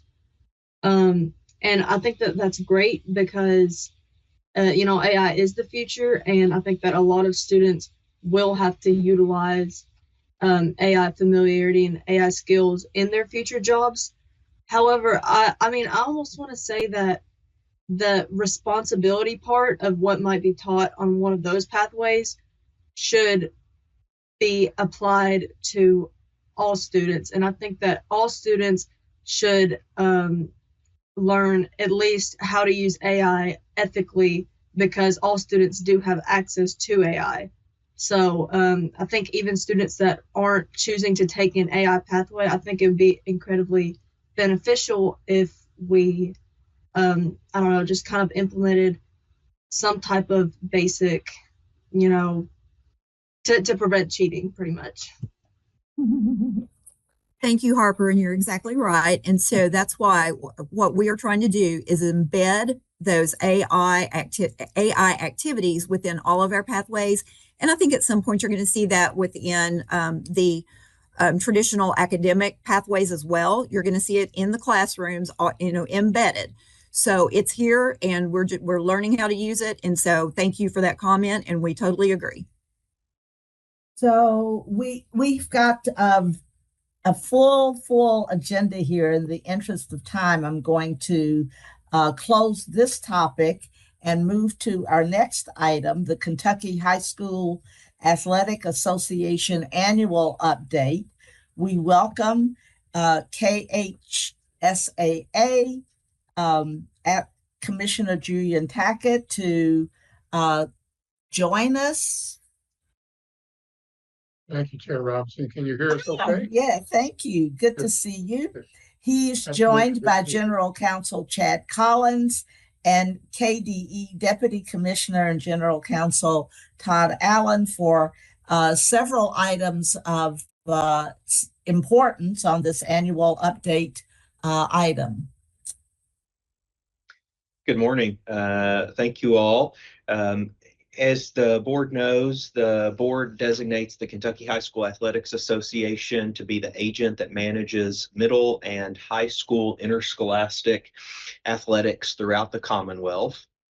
As part of that designation, the board has a regulation that requires KHSAA to make several reports on an annual basis, and the next 3 items on your agenda are those required reports. So we'll start off with a report from KHSAA regarding their annual operations and management.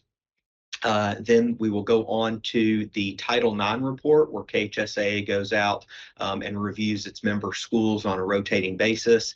And then finally, some recommended changes to the regulation based on KHSAA's annual meeting of schools. I'll turn it over to Commissioner Tackett. Thank you, Mr. Allen. Let me say publicly thank you to you and Mr. Couch and Dr. Park and Dr. Foster. We lean on just about everyone on your staff, Dr. Fletcher, to make sure that we're trying to consistently messaging. But Mr. Allen's been extremely helpful the last year getting some things reworked and to make sure you all are efficiently informed and we can make this meeting as efficient as possible.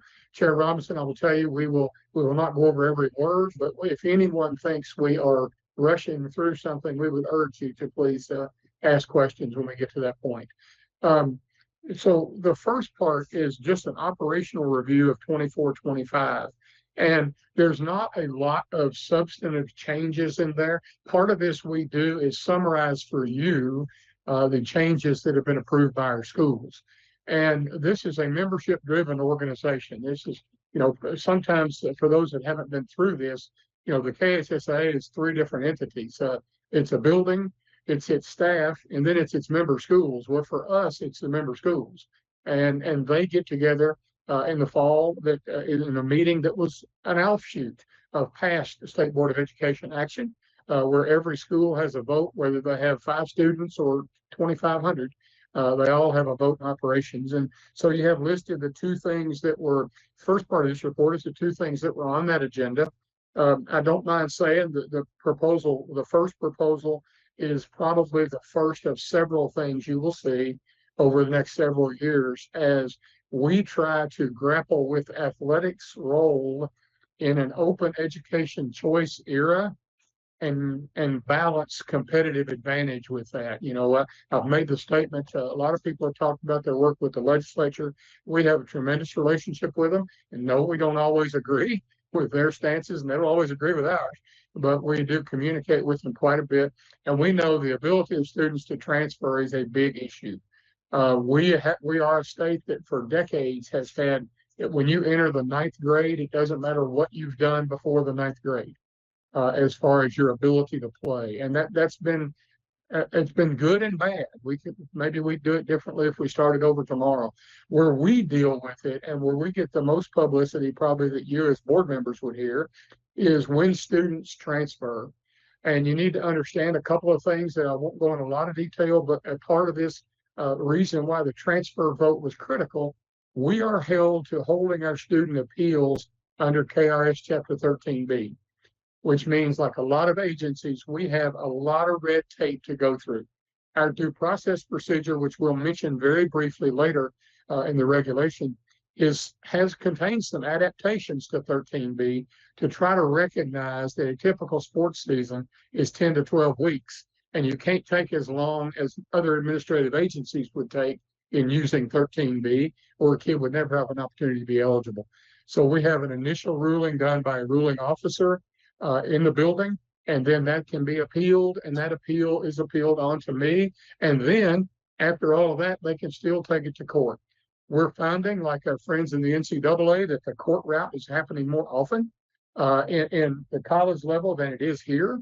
We've been very pleased. We've been able to use, as that second level, an independent hearing officer. We've kept to retired circuit judges that are able to look at matters and try to figure out what would happen. We feel like it puts us in a good position because these people have worn the robes, been in the court. They're going to know likely what most of those circuit judges would be thinking if at the end of the process they came. So we have a number of students, large portion of our students that become eligible through all the process, and some that don't. And a lot of it is dependent upon what the schools do. One of the things you've probably heard, we're working on a transition to an electronic process, which will be in place for 26, 27. Until the early part of 2024-25, we were not permitted to use an automated or online transfer process. And through these regulatory amendments, that opportunity's been opened up to us. But one of the problems that has slowed our work on that is that we touch 7 states. So we also have to be able to manage things that go back and forth between different states and different data systems. And that has been a heavy lift for our technology partners. The first change that's in this report is a fundamental change that in all reality might not impact too many students. Our board discussed for more than a year and a half different alternatives to where if a student had only participated in a minimal amount of participation and then left, the transfer rule could be waived. What we found through study over years, and frankly what we knew because of stories that have been told to us, is this tries to eliminate the coach who arbitrarily sticks a kid in the first game to lock him in from moving. And we all would like to think that people would make all their decisions in the interest of students, but that doesn't always happen. Sometimes a gifted athlete was thrown in a game early on, and that way they could not have an opportunity to move. So there's now a percentage developed within the attached rule that if you've only played that much or less, that's one of the reasons the period of ineligibility can be waived. You will hear a lot about transfers in the news. I would urge you, if you get interested in it, we can certainly tell you what other states are doing more accurately than a lot of media accounts do. Frankly, there's a lot of nuances to the other states' rules. Our period of ineligibility in our transfer rule is 1 year from the date you last played. There are states who trumpet that they have a really, really tough eligibility rule now for transfers, and their ineligibility period is 30 days. We have others that are in between those. What we are really, really having challenges on now is the volume of transfers.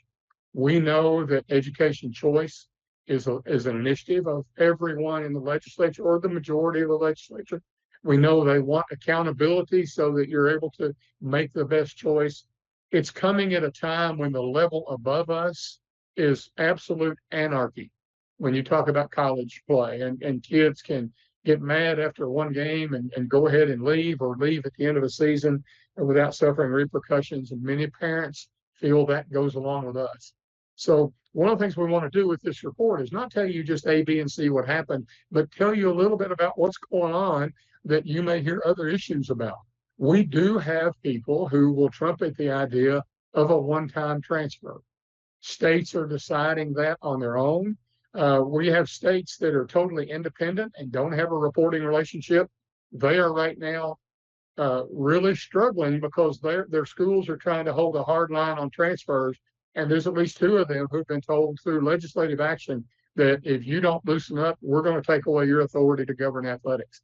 This is a big issue. Unfortunately, and I always think of Dr. Poe when I look around the state boardroom, but Dr. Poe knows that as a lead educator, and certainly one of our more visible proponents of a lot of the things around the academic side, if an eligibility issue got out of hand on sports, it distracted from everything. It all of a sudden the attention of the community changed. So we try to keep these things to where they lay low.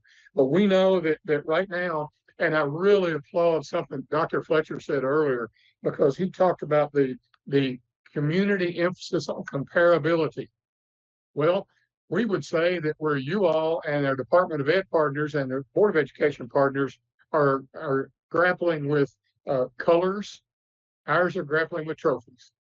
There's what they want is a new person to win, and it can't be the same one, and you're the reason we're not getting it. So it is a different environment. Everyone is talking with capital letters and exclamation points, and social media has given everybody a platform. So we are constantly trying to keep those balances down. At the same time, and I made this mention to the Superintendent's Advisory Committee, we have two things that are disturbing, but we're going to get more information on them. Number one is we do not have consensus among our school leaders, and I'm talking about our superintendents. We don't have consensus on what transfers should look like. To be quite candid, if a new student is coming into their school, the overwhelming opinion is we don't need a restriction.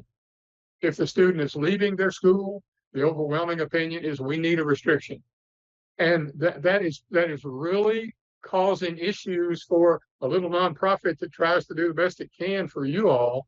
And as I've told legislators in the hallways of the annex multiple times over the last few years, you've got us in a position where you're saying you want choice of where to go to school, unless they played sports and you really kind of like this restrictive transfer rule. So we're trying to navigate more than just outside right now. We're trying to navigate some slippery ice between those two issues. So, and the second piece that I think is important that we have to recognize is there's other reasons why the transfer option may be occurring more. I think the impact of what's going on at the college level is taking away opportunities from high school seniors at such a great rate that there are a number of families and coaches, et cetera, that feel like they put a lot into the development of these kids, and now they've got no opportunity. So what can I do to get myself back at the head of the line? Well, maybe I just need.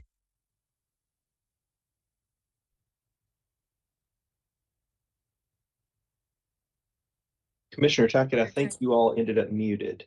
Yes. Can you unmute yourself? Try it again. I've tried again. I hope you noticed. You know what happens is I talk with my hands. I probably hit the mute button. But I think that we also see that the opportunities for parents are reducing, and that's putting a lot of pressure on families. And I think that something that was said earlier about legislative listening, they're listening. Let me tell you that every time there's an athletics issue, we get calls. And I'm thankful we've got that relationship with the legislature. They just, and I've had one of them tell me that sometimes they just would like the calls to go away. That whatever it takes to make the calls go away. But we're going to try to keep getting input from our schools. The second issue, and I'll speed this up because most of my talk was about transfers. The second issue that you see that in the report was a desire to try to give some balance to eligibility of non-domestic students, foreign students, where our federal government does not easily have balance. And the biggest issue right now we're facing is students on an F1 visa. And those students by federal law are restricted to 1 year in a public school and are not restricted in terms of how long they stay at a private school. And that is causing more and more divisions. You're seeing smaller non-public schools have multiple F1 students on their rosters. We believe in the value of student participation. We certainly believe in the value of interaction between different people of different cultures, but it's creating a competitive balance situation. And one of the things our schools wanted was a little balance, and that's where the proposal, the second proposal came through. So we feel like that the rest of the document on the report talks about some of the changes in policies. We're having to evolve a little bit. We went through a shortage of officials for a while, and now that has restored itself, but we've had to be a little more lenient on that. The other thing I want to be sure board members who maybe haven't heard one of these reports understand, we are charged with managing middle and high school athletics, but the middle school is a very small carve-out. We have an advisory committee, our staff works with people, and we try to look at what needs to go into this regulation, but there's not near the governance that we do at the high school level because we don't manage the championships, we don't manage the eligibility. A lot of that is local control. So they're not in the same pot. And I just hope you see that. With that, I think Mr. Collins is our general counsel. Anything that you have that we've omitted, we need to mention in this report.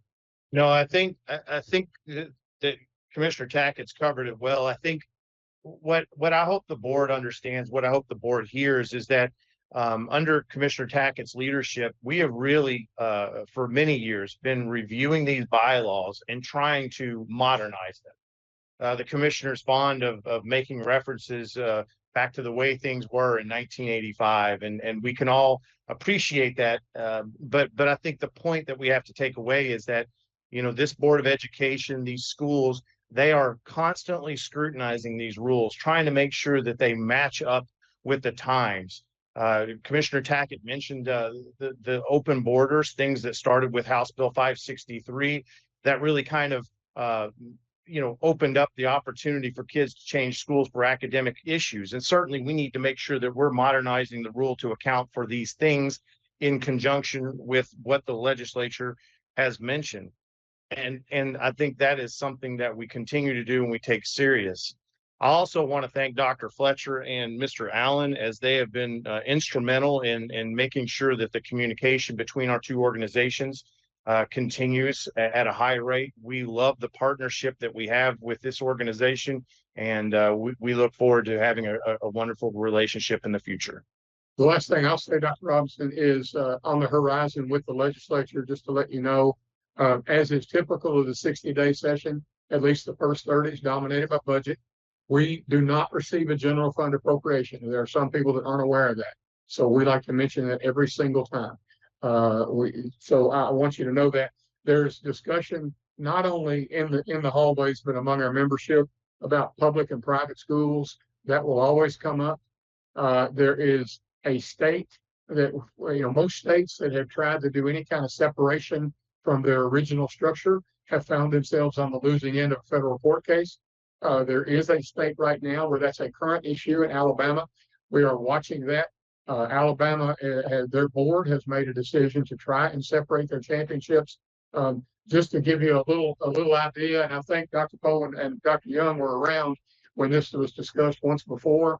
The highlight, the big part of the discussion was around football playoffs. We have 16 non-public schools that play football. That's hard. That's going to be hard to make a classification out of.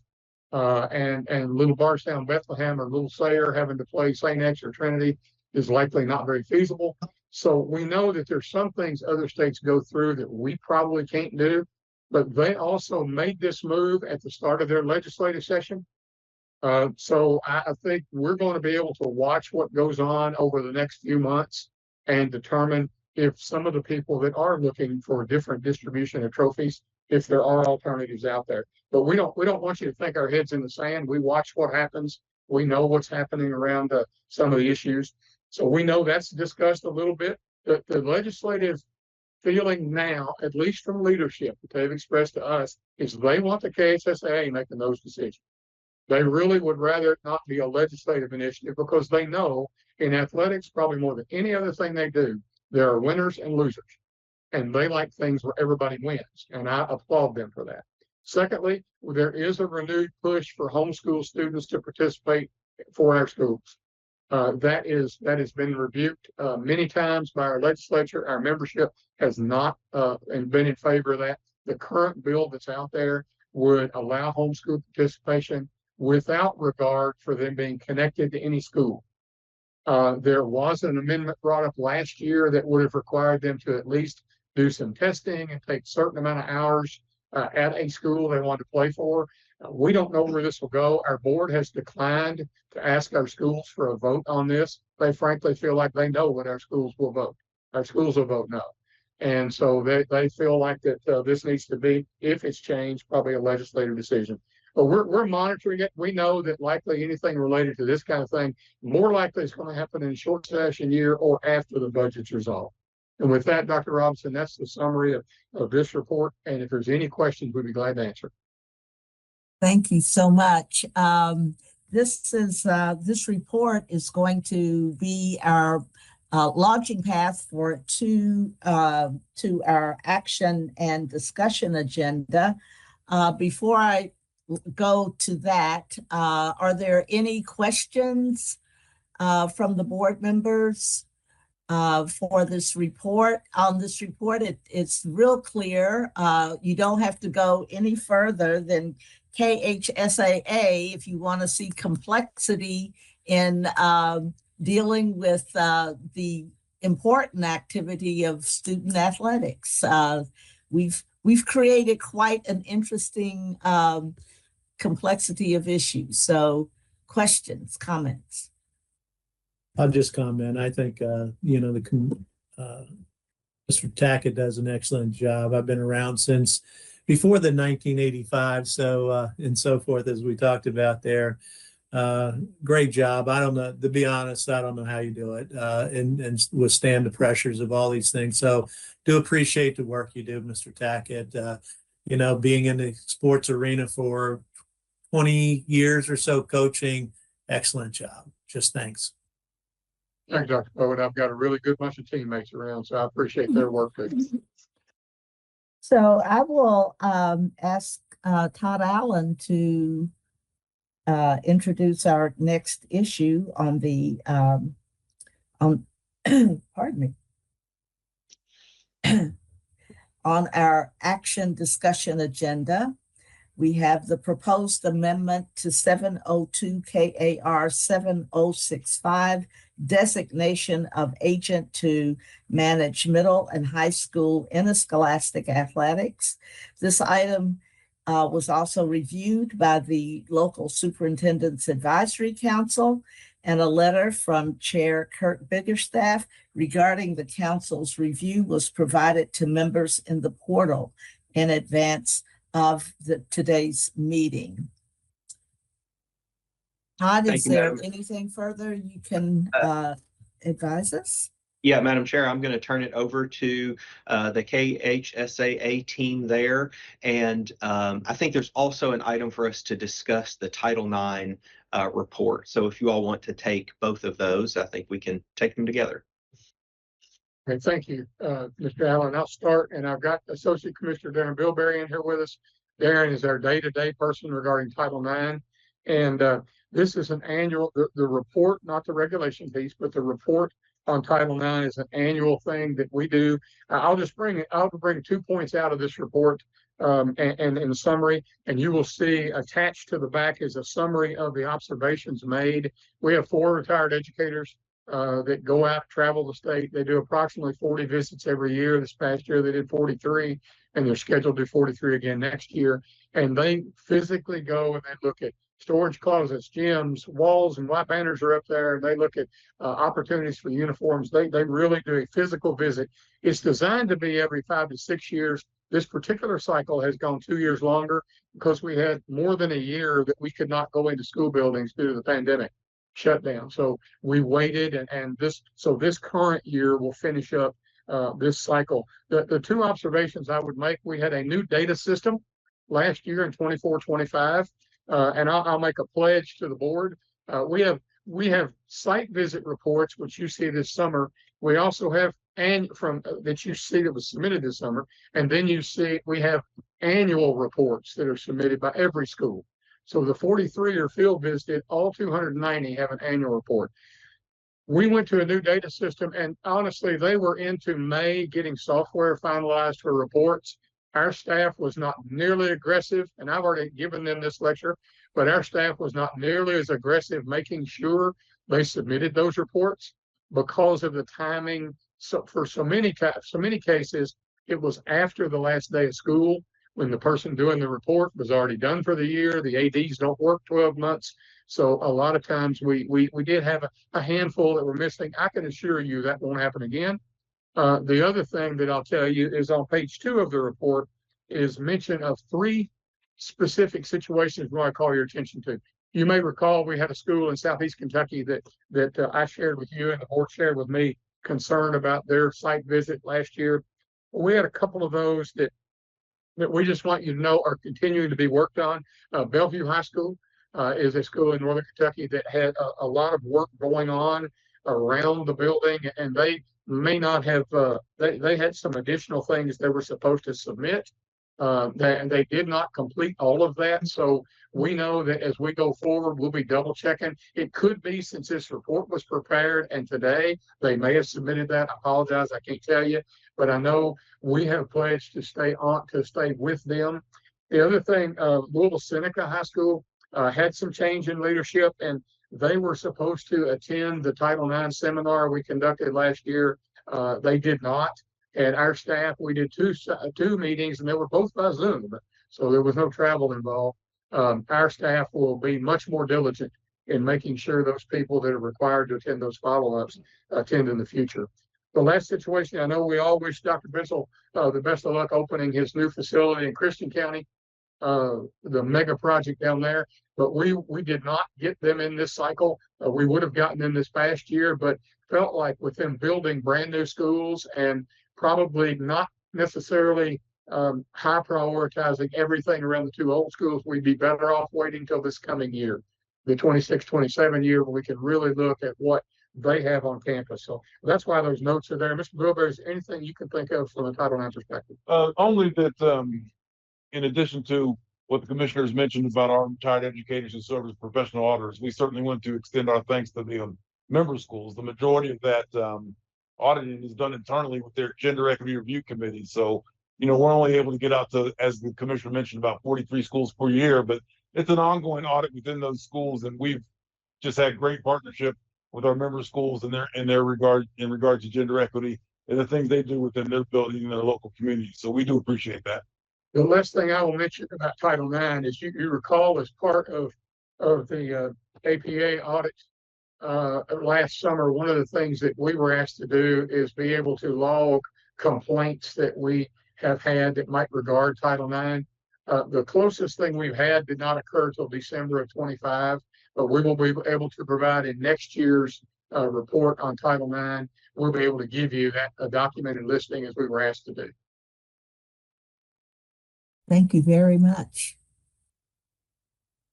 And now then lastly, onto the regulation amendments. Yes, please. Yeah, please. And I think the majority, we've actually covered the majority of the changes. The other thing, and I'll ask Mr. Collins if there's anything we need to highlight, but attached to this is the bulk of our regulation is through the things that are incorporated by reference, documents like our bylaws and due process and constitution. So we give you item by item, line by line, everything that changes so that you're aware. The one thing that is not part of the regulation, and I always like to do this for newer board members, is the way we set up championships. Thankfully, the legislature realized a long time ago that the competition rules need to be more flexible. The board has a lot of day-to-day authority over that, and they need that because, frankly, we have schools coming in and out of sports every day. They will add on Monday and delete next Friday, and if we had to go through the legislative process every time that changes, it would not work. So that particular bit about championships, the rest of this, the 4 parts, and Ms. Collins, if you have anything you want to highlight, I know we're trying to conserve as much time, but I know Dr. Robinson doesn't want to shorten anything that's important for them to know. No, I think it's just important as it relates to this last agenda item where there's action required. Commissioner Tackett's already covered the bylaw changes. He mentioned those specifically as it relates to the transfer rule and then the non-domestic student change. And I think it's just another opportunity for us to highlight that on an annual basis, we require our member schools to come together and have an annual meeting. And at that annual meeting, they vote on these proposals. And it takes a significant majority, a 2/3 majority, in order to make changes in these bylaws. That is the way that our membership schools have an opportunity to have direct input. They drive the ship. it's important that we all understand, as Commissioner Tackett indicated before, we're a building, we're a staff, but more importantly, we are the makeup of our member schools. And this action item reflects what their desires and wishes are. And as Commissioner Tackett also mentioned, we continue to monitor and have these discussions about various items around the transfer rule and other things as he's detailed today. But we appreciate your attention to these items and hope that you will find them favorable. And thank you, Dr. Robinson and Vice Chair Young, for all of your communication over the years and continuing that. We really appreciate that. And with that, Mr. Allen, I believe it's your item to make sure we do the right thing. Thank you. Madam Chair, at this time, we can entertain any questions from board members. And if there's a motion to approve the amendments to the regulation. I would ask that we discuss the item under a motion. So I'm going to ask the board to present a motion to approve the amendment to 702 KAR 7065, the designation of agent to manage middle and high school interscholastic athletics. May I have such a motion? Randy Poe, I make such a motion. Is there a second? Steve Trimble, I'll second that motion. Thank you very much. Now, are there questions regarding this matter?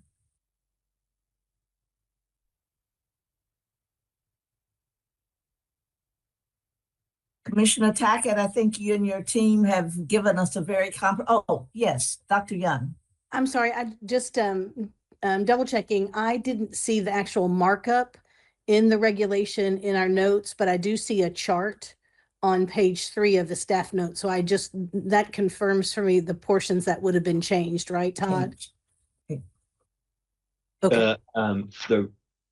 The body of the regulation itself, the only change is to the documents incorporated by reference. That's where the change. And so that's why the bylaws are listed on the chart. Correct. Okay, just want to make sure I knew what I was voting on. Thank you. Other questions? Comments? Then I'll put the matter to you for a vote. Dr. Jones, would you please call the roll for a vote? And again, please state your name and record your vote when your name is called. Holly Bloodworth. Holly Bloodworth. I vote yes. Harold McKinney.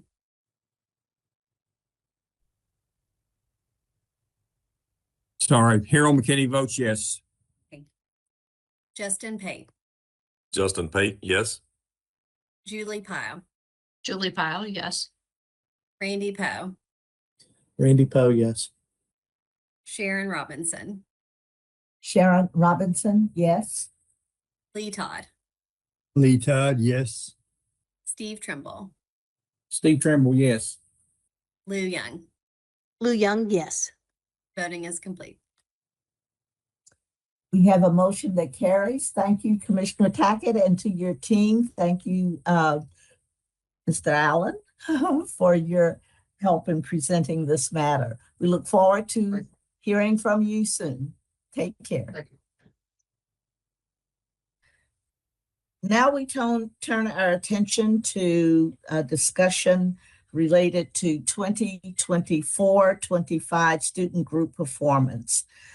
Continuing our discussion from December, the regular board meeting, and in response to significant interest from the board, we look forward to today's presentation from KDE Associate Commissioner Jennifer Stafford, Chief Performance Officer Karen Dodd, Strategic Analyst Lindsay McKinney, and Chief Academic Officer Mickey Manali.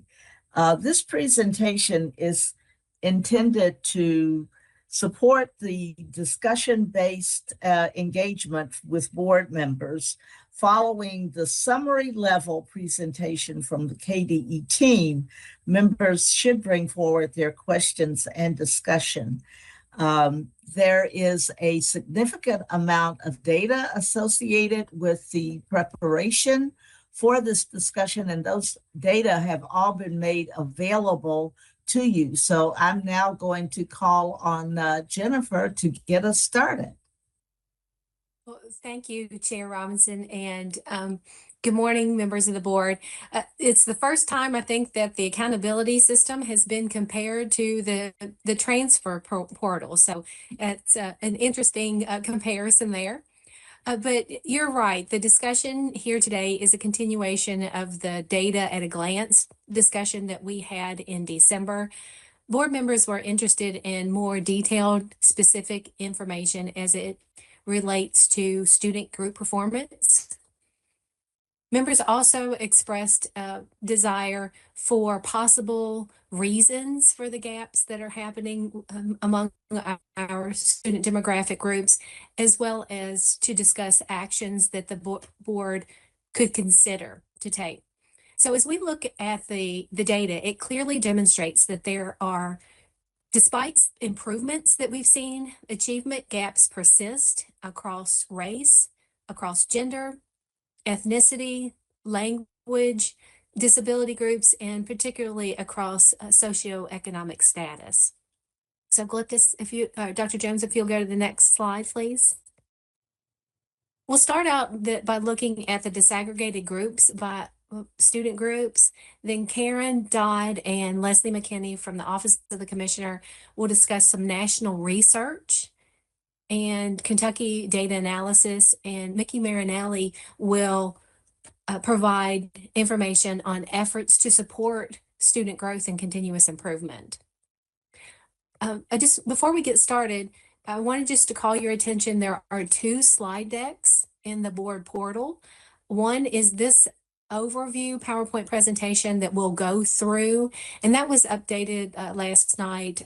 Dr. Jones shared that, and it's also in the portal dated yesterday 2/4. The other slide deck contains over 200 slides. So we wanted to make sure you had all the information, and it's called the February KBE data slides. So it contains student performance by group on all content areas. So across all of our content areas that we assess through the Kentucky Summative Assessment, through NAEP. You had the presentation in December on the Reading and Math 2024 data, and you have some disaggregated data in that KBE data sets on both NAEP and ACT. And then there are also slides to support that strategic review of the national research and the analysis of the achievement gaps in Kentucky, and the additional Kentucky's implementation efforts. So this overview slide is what we'll go through, but know that that additional data is in that other presentation. Next slide, please. So one goal of today is to draw a clear picture of our student performance to help the board determine some next steps or some actions that the board can take to address gaps. So we wanted to ground our conversation in the actions that the board may consider to take to address these disparities.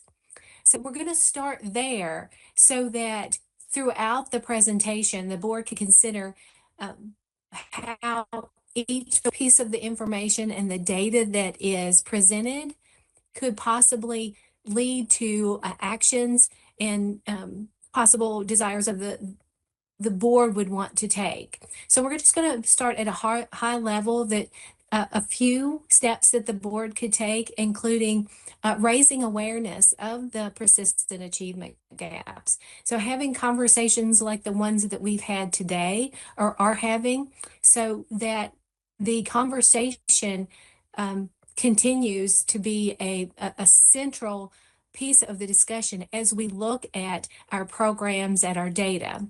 We also, as you heard multiple times this morning and yesterday afternoon, the need for funding. You heard from Associate Commissioner this morning. Beth talked about the need for additional funds for our career and technical education programs. In December, you heard from Dr. Kelly Foster and how her and her teams used funds that were left over to support schools that were on the verge of having a federal classification, and how those funds and those efforts improved the performance of students. And those schools didn't fall into those federal classifications. So the board could take other actions, such as highlighting the importance of opportunity access through policies.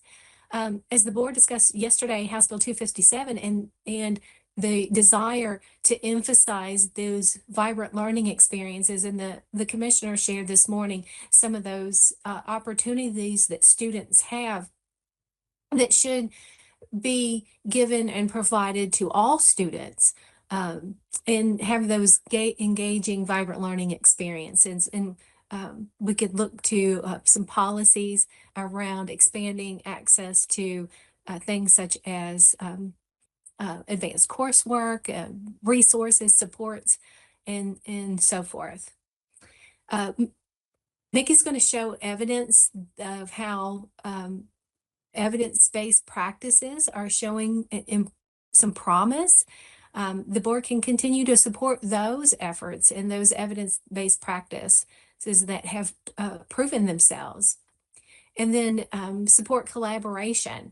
So encouraging those partnerships, like we heard from Beth this morning, that those collaborations with the business in our communities and bringing them together, that is part of the, again, that House Bill 257 and the United We Learn initiative, so that communities come together and share in the goals of the school to advance our student achievement. So next slide, please. So we'll start with the kindergarten screen data that shows that gaps begin as early as kindergarten. So the different student demographic groups come into school with varying degrees and varying levels of readiness. So those significant differences are evident in our English learners, our students with disabilities, our African American students, and students from low incomes. And you can see this from when they start, and then that last through those persistent gaps last throughout the student's high school career. So these early gaps persist throughout their education career.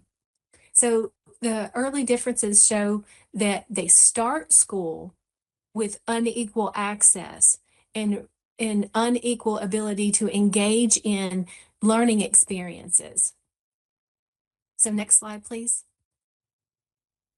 So we mentioned in December, there are have been progress toward advancing student performance since 2022. And so we've broken down here some progress indicators that show that there are real differences and real advancements happening. So I'm going to go through this slide, this elementary school performance slide, and then the middle school and high school has a similar layout. So when you see on the progress indicators, you'll see that reading proficient and distinguished rates have increased. You'll see that all students have increased from 2022 to 2025. And so you'll see that 45% of all students were at proficient and distinguished in 2022, and now they're at 49% at 2025. So that's an increase of 4% proficient and distinguished students from 22 to 25. So we started at 22 because of the consistency we have in that data. Now we do have prior data prior to the pandemic in your data sets, but we've kind of broken it between pre-pandemic and post-pandemic. So you can this data demonstrate that we are seeing progress going toward the right direction to get us back to levels we were pre-pandemic. So you can see that females in reading were at 48% and increased to 51% proficient distinguished in reading. Our males have grown as well.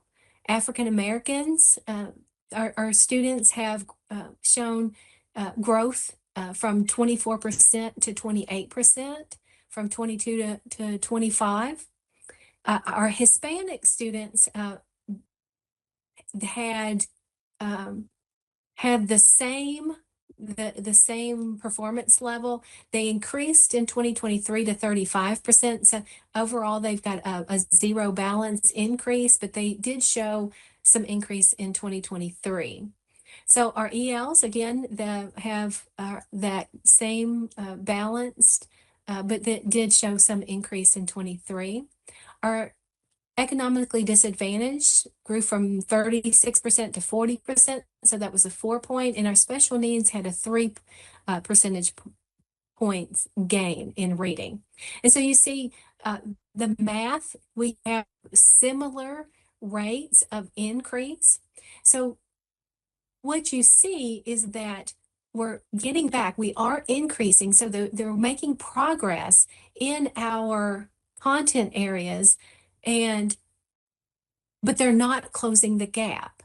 So what you see is that all students are going up, but some of our different demographic groups are not going up as fast or faster in order to close those gaps. So we've talked about all boats rising, and that's what we want to see. And so that's among most of our groups, then we do see that they are rising. And our science, I put the science percentage of proficient and distinguished from 22 to 25. Now, I didn't go into the demographic breakdown on science, but you do have that in the data deck slides. And so our growth areas, particularly for our elementary school, is still math trails behind reading. And again, those persistent achievement gaps are across our content areas. Next slide, please. This slide shows you just an example of a lot of the data slides over in the data deck, that you can see that we have from 18 to 2019. And in the deck, you'll see that the demographic groups and their counterpart are compared. So in this example, you see economically disadvantaged compared to non-academically or economically disadvantaged. So you have the similar display in the data groups where you have males, females, English learners compared to non-English learners, and so forth. So you have, again, that is in the other data deck. Next slide, please. In middle school, we see, similar patterns. Reading and math percentages are increasing across all students. Our student groups are generally moving up. So we're seeing those good outcomes that are promising, and we see those progress indicators. In science, again, we have increases in science and social studies. Our areas of concern or growth areas would be our NAEP in our middle school. There's some uneven recovery post-pandemic. Now, as we mentioned in December, we in Kentucky are above the national average.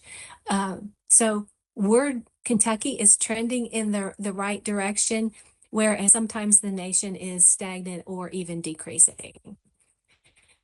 So that's, again, an area to celebrate, but we, again, need to continue to make those positive improvements.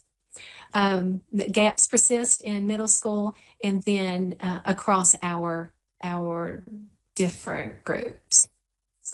In high school, Our high school performance shows a very similar pattern, that we've got student groups rising and performance increasing, with social studies increasing as well. And then again, just a reminder that Kentucky ranks 4th among all states testing at 100%.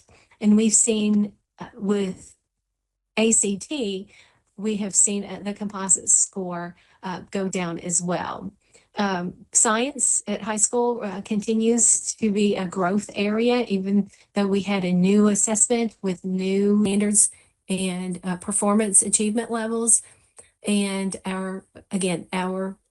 the gaps remain through high school. So from kindergarten through high school, those gaps persist. Now, the next slide, you may consider that while we're seeing some decreases in ACT, how there could be increases in the Kentucky summative assessment while we're seeing decreases in the ACT. And I just wanted to share that those two tests, they're different. Kentucky summative assessment is our state assessment. It's a customized assessment that meets the expectations of our students and what our teachers are teaching our students around the Kentucky academic standards. So those KSA tests are grade level standards. It's a test based on our Kentucky academic standards, and it reflects that grade level mastery. It doesn't relate to readiness for identification of what we would call post-secondary readiness, as ACT would define that. So there's different definitions of with our achievement levels. The ACT, whereas, is based on the college readiness standards, and those are developed by ACT, and they have their benchmarks that indicate a likelihood of achieving C or better in first year courses. And those are set by the Council on Post-Secondary Education. So those aren't grade level standards. Those are standards that the ACT for their college readiness standards. So those go a bit beyond what our grade level expectation is for that. Also, there's different scales. So the KSA uses terms such as novice, apprentice, proficient, and distinguished, that's tied again to a Kentucky academic standards. And then ACT uses a different scale for those cut scores. So it is possible that a student could be proficient on KSA, but still be below those ACT benchmarks. So let me pause there, and as we go to the next slide.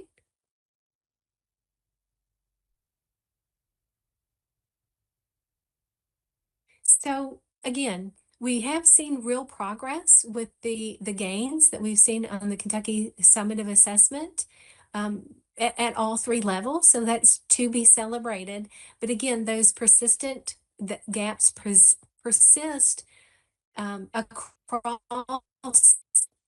our student demographic groups, and that is affirmed by the NAEP as well as the ACT student group performance. We're seeing those similar patterns. Performance is rising or holding steady, but those groups are not closing those gaps. In high school readiness, the KSA gains are encouraging, but again, the ACT indicates there's more work to be done around those college readiness benchmarks and needing a boost there. So at this point, I will turn it over to Karen and Leslie for the research in Kentucky analysis. Thank you, Jennifer. We can go to the next slide. So my team looked at both national data and took a little bit deeper dive into Kentucky's numbers. So you're going to hear just a reiteration of some of what Jennifer said, but just to share with you that national data. First of all, we do see, as Jennifer said, that it is persistent across the various student groups. We've also observed it not only with assessments, but graduation and opportunity. So these are all national trends. Some of the words that they use as opposed to achievement gaps would be opportunity gaps or educational debt rooted in systematic conditions. You can go to the next slide. This is kind of our caveat page, just to let you know that when we start looking at this data, it is to inform decisions, and it doesn't really give us an underlying causation. So we can't say why exactly these achievement gaps exist, but we can look at patterns and start digging into what is working when it comes to the things that we've been trying. We can go to the next slide. So here we have our systematic driver. So one of the things that we saw in the national data was that there is a strong tie to socioeconomic conditions. So knowing that, I asked my team to dive a little bit deeper into the Kentucky data to look at it controlling for socioeconomic conditions. So with that, I'm going to turn it over to Leslie McKinney, who did that analysis for us.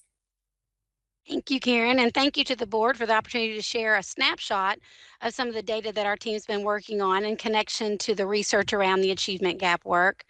And continuing where Karen left off, the research would largely suggest that while individual family level poverty can certainly be an obstacle, school and community level poverty seems to act as the accelerant for the obstacle. It takes the existing achievement gap and essentially just widens it, making it even harder for traditional teaching methods to close that gap. Next slide, please. We do want to briefly share some things we know about achievement gaps, particularly from observed trends and local contextual factors. For example, in alignment with data that Dr. Stafford shared earlier, and when looking at both the larger body of research, it's clear that not all students are starting off from the same place. By the time children get to their first day of kindergarten, those gaps are already very visible. And unfortunately, research would indicate if we are unable to step in early with the right resource and supports, that gap is likely to stay with them all the way through graduation. Additionally, research points to the reality achievement gaps being systemic in nature. And because our Kentucky data mirrors that national trend, we know these gaps aren't just happening in a few random spots or in places that are falling short, but instead they're widespread structural barriers that affect students everywhere in and outside of Kentucky and within all of our school districts. And finally, the research we looked at also points out that these gaps are not our destiny. We can certainly make improvements, and they're possible with long-term commitments. We have seen some progress that I'm going to show you in just a moment, for example, in elementary reading scores, but the data would suggest progress is rarely a straight line and can be uneven, requiring sustained long-term support and resources. Next slide, please. As you know, the achievement gaps aren't just snapshots in time, but they're persistent patterns. And due to the time constraints of today, we're only going to be highlighting elementary data, starting with recent trends in math, using the Kentucky Summative Assessment results. Dr. Stafford shared some of these results in the earlier slides, but we want to share some visual support to those findings, specifically highlighting where race, ethnicity, and the poverty factor sort of converge. And looking at the two graphs here, you're going to see the graph on the left shows trends for elementary students receiving free and reduced lunch, or students we're going to identify as in poverty, while the one on the right tracks students who are identified as impoverished. The first thing that lightly jumps out is the sheer distance between these two graphs and these two groups. It's clear that the economic circumstances are massive drivers to those results, but it's important to look at how that is actually working within these subgroups. As we stated earlier, research supports poverty acts as a multiplier and is not a standalone factor. And you can see that when you look at the graph on the right. Even when we take the poverty factor out of the equation, those gaps between racial and ethnic groups don't go away. In fact, in many of the cases, they actually get wider. And this shows us that we aren't just dealing with an economic issue in isolation, but likely with structural barriers that are persistent regardless of the student's family's economic status. Next slide, please. When we look specifically at reading for the same groups and in that same grade band, the data tells us a more active story than what we saw with math. Again, the graph on the left tracks those that are in poverty, the one on the right, those who are not. And we are, just like with Jennifer's data, looking specifically at what we're going to call post-pandemic times, 2022 through 2025. And just as she shared, almost every group did show improvement. But it's the students in poverty who appear to be making the most consistent gains here in reading. If you notice that graph on the left, their lines are trending upward, and more importantly, they're starting to close closer together. This could suggest that the investments that have been made in literacy are impacting those most vulnerable students. But we see something very different when we look at the non-poverty students on the right. Those scores are less consistent. Those lines aren't collectively rising steadily. Even though reading scores are going up, they're not rising at the same level within those groups and across those groups. And the gaps between the racial groups actually remain wider than the poverty groups. So while we're successfully lifting the floor for reading, our big takeaway here would be that the economic gap between these two groups is still exceptionally high.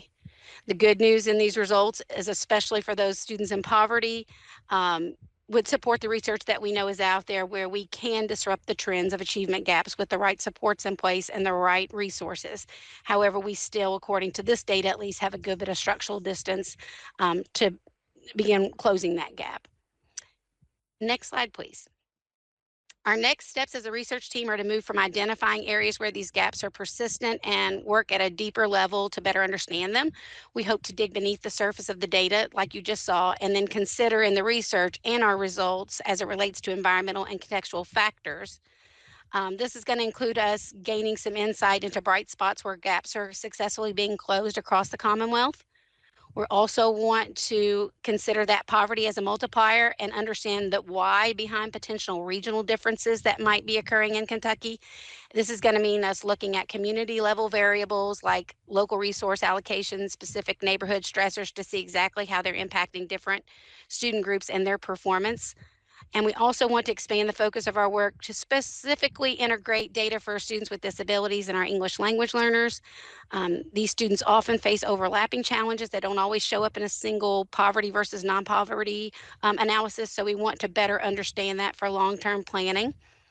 And finally, we know that the starting point matters. And so we're committed to exploring specific environmental factors like early access to literacy and community resources that determine whether or not our students go into kindergarten ready.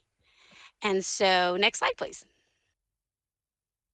So what does all of this mean for us? It means actually some good news. It means that these gaps are not necessarily permanent. There are things that we can do and things that we are doing, such as ensuring high quality instruction is widely accessible, prioritizing early intervention, and pairing accountability with capacity building. So I'm going to turn it over to Mickey Marianelli, who's going to talk more about the things that are going on to close this achievement gap. Good morning, everyone. I'm happy to be with you today. And my goal of this portion of the presentation is to highlight both what's happening nationally to support student growth, and then to take more of a Kentucky-specific look at what we're doing that's intended to improve student experience and outcomes. On my next slide, I wanted to begin with the so what as well. And this is on behalf of teaching and learning and those evidence-based practices that Dr. Stafford mentioned earlier. I've included key areas for which we do need your support. And so I'll give you a second to take a look at that, but it will not surprise you. Increased access to HQIR, promotion of curriculum-based professional learning, expanding our coaching models, being able to scale the work that we're doing in the elementary space to middle and high school, but then also pouring into that critical role of the leader, the building leader, with principal leadership development. And on the next slide, you have seen this before. It includes the KDE definition of high quality instructional resources, but also the evidence basis for it. And the way that we talk about high quality instructional resources, they serve as the foundation for grade level learning, but they are the floor, not the ceiling for standards aligned instruction. And so we always advise schools and districts that selection matters, And we encourage districts to develop a common vision for high quality instruction in a content area that can be used as a sieve for adopting an HQIR that aligns not only to the standards, but to their local priorities. And just as an example, in systems who are prioritizing project-based learning, HQIR can support student success in obtaining the content and skills needed to successfully apply that learning throughout the project. And I had two experiences yesterday where that really resonated with me. So there was a presentation around House Bill 44 yesterday around robotics. And within that presentation, the students shared that they were using math and specifically some trigonometry to design and improve their robots. And then, of course, we all heard Mrs. Gross's project yesterday where the students were using math to design and build the house-oramas. And so students need the math content and the practices to be able to engage successfully in these sorts of projects. But the goal for students ultimately is that they're able to have transference so that the math isn't contained to one isolated event, experience, or project, but that students are able to apply and transfer that mathematical content and skill to other problems, tasks, and school and community experiences. And as an ELA example, a class can read and discuss The Great Gatsby or an op-ed or the welding manual that Dr. Fletcher mentioned earlier. But ultimately, we want to support students in reading, analyzing, and comprehending complex grade level text so that that can transfer as a life skill beyond whatever classroom experience they're engaging in. So those instructional materials need to be evidence-based, aligned to our standards for the promotion of increased access to grade level learning. The next slide gives you just sort of a state of the state, so to speak. So you can see there that this information is from RAND, and it shows the percentage growth for K-12 HQIR implementation by state for math first, and then for ELA. So Kentucky there, we're in the middle, but it's not necessarily our percentage in the middle. So you can see that for math, we have seen an increase of up to 70% adoption, so 56% growth. For ELA, we're now at 66% adoptions for 120% growth. But I wanted to show you, a lot of times like Louisiana and other states are mentioned. So if you look at Louisiana in that math column, in 2019, they were already at an 80% adoption for instructional resources for mathematics. But for ELA, they're very close to us at 68%. I want to spotlight though Tennessee, who is near the top of the ELA chart there. So they were at 23% adoption for ELA in 2019, and now they are at a 71% adoption rate. And they're going to come back into play in a moment. I've got another slide I want to share with you regarding sort of Tennessee performance and where they are.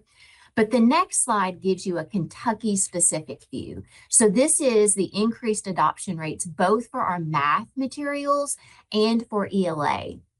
And I want to put that in the realm of policy for you. So Read to Succeed was passed in 2022. And the adoption of the core comprehensive HQIR for reading for K3 was required implementation in 24-25. For numeracy counts, that was adopted in 2024, and it doesn't require the implementation of those materials for K3 until 26-27. So we're seeing, though, that regardless of those policy dates, that schools and districts are making investments in those high quality materials. But the next section of the presentation is really going to focus on purposeful implementation. So simply adopting a resource or material, that's just the first step. Teachers need support around high quality professional learning and coaching, ideally, to support that implementation and alignment to school and district goals. So leadership and high quality professional learning are key drivers. And on the next slide, you'll see that RAND data and research from Carnegie reveals that in schools with required HQIRs, principals are more likely to be engaged in promoting strong instructional practices, encourage lesson plans based on those materials, and that they are a part of observation cycles. In terms of professional learning, there is evidence that shows that when teachers participated in curriculum-based professional learning, their student test scores improved by 9%. They feel more positively about the curriculum, and they show a deeper level of implementation. And why does any of that matter? And for us, again, it's about increasing that access to grade level learning, not for just some students, but for all students, and having not minions, but really ensuring that no matter the classroom that a student finds him or herself in, they have that same access to standards aligned, high quality instruction. On the next slide, you'll see here, it shows that leaders committed to HQR implementation significantly increase the usage of that materials. And that's just, I think that's common sense, but this matters again because it means more consistent access to grade level learning and standards aligned instruction for students. On the next slide, I think this is super important. So RAND data reveals the more effective the professional learning that a teacher and principal will have, the less likely they are to view materials as being too challenging for students. And, you know, anything on our approved list for reading and for mathematics, there's at least 80% alignment to standards, but educators can be confident that it is aligned to grade level learning expectations. So what happens is if folks view it as being too challenging, then they have a tendency to simplify those learning experiences, and some students are never afforded access to grade level learning. And if they don't have access to grade level learning, we will never see the reduction in that gap because they're not even given the chance to engage with grade level learning. This next slide is the Tennessee slide that I mentioned previously. So Tennessee found that districts where teachers' professional learning communities, so their PLCs, focus on lesson internalization and student work analysis have seen twice the growth in student proficiency compared to the state average. And so these PLCs are focusing on analyzing student work, internalizing upcoming lessons, being able to practice and work together around some of the more complex and key instructional routines. So in that chart, the lesson prep districts are the striped bar, and then the yellow or orange are the statewide outcomes. And Kentucky now does have access to protocols for unit and lesson internalization, lesson rehearsal, and student work analysis. And in our key network, so the Kentucky Early Literacy Leadership Network as an example, we support those leaders and principals, coaches, and teachers, and thinking through how that could be structured in their own systems and set up to function effectively for the benefit of educators and for students. I'm going to take a little bit further dive into Kentucky's implementation efforts. So on the next slide, you can see per our RAND data and the ICF third-party evaluation of our reading academies and literacy coaching model, encouragement of Kentucky principals in using HQIRs as a basis for daily lessons is growing. So in ELA, increasing percentages of Kentucky teachers said that their principal does encourage them to utilize their materials. An analysis of KSA reading data by ICF found that grade 4 and 5 students enrolled in districts that had adopted and implemented an HQIR for literacy had higher reading scores than students who did not attend such districts. And so we've given you the breakdown for English, math, and science. And Dr. Todd, we're going to speak more to this in the March meeting, but I wanted you to see that we are seeing increases in the utilization of those materials in English and math, but we've got a bit more to do to support the field and having access to HQIR for science specifically. On the next slide, you have seen much of this information before, but I feel it's worth repeating today. So in terms of our Kentucky Reading Academy's letters training outcomes, that first bullet there is important. So of the 7,000 folks who are participating in that professional learning, pre and post assessment average increased from 65 to 95%. Letters trained teachers who worked with literacy coaches outperformed their non-letters trained counterparts, specifically in the utilization of phonemic awareness and phonics instruction at the K-3 level. And then Kentucky educators also reported that letters participation motivated their implementation of their district HQLR because they better understood the evidence basis behind those materials. And then you've seen this as well. Dr. Fletcher has spoken to this. I've been able to elevate it in the past, but ICF found statistically significant growth among students who were taught by letters trained teachers. You can see there in grade 5, grade 5 students taught by letters trained teachers over 2 consecutive years had significantly higher reading scores compared to those who did not. And that trend was also reported for special education students in grades 4 and 5 with 2 consecutive years of a letters trained teacher. What's not in the PowerPoint, and Glyptosan, I'm going to go off script here just for a moment, but I wanted to bring forward some of the information we have about novice reduction. So Dr. Stafford, spoke so eloquently to the proficient and distinguished outcomes for students and where we are. But I do think that the novice reduction that we're seeing deserves a part of this conversation. It is unlikely that in 1 year's time, a student who is at the novice level will automatically jump to becoming a proficient reader or a proficient mathematician for that grade level. So it takes some time. And what we found was that for African American students, those reported as economically disadvantaged, and students with IEPs in grades 3 through 7, all of those student groups saw novice reduction and proficient distinguished increase.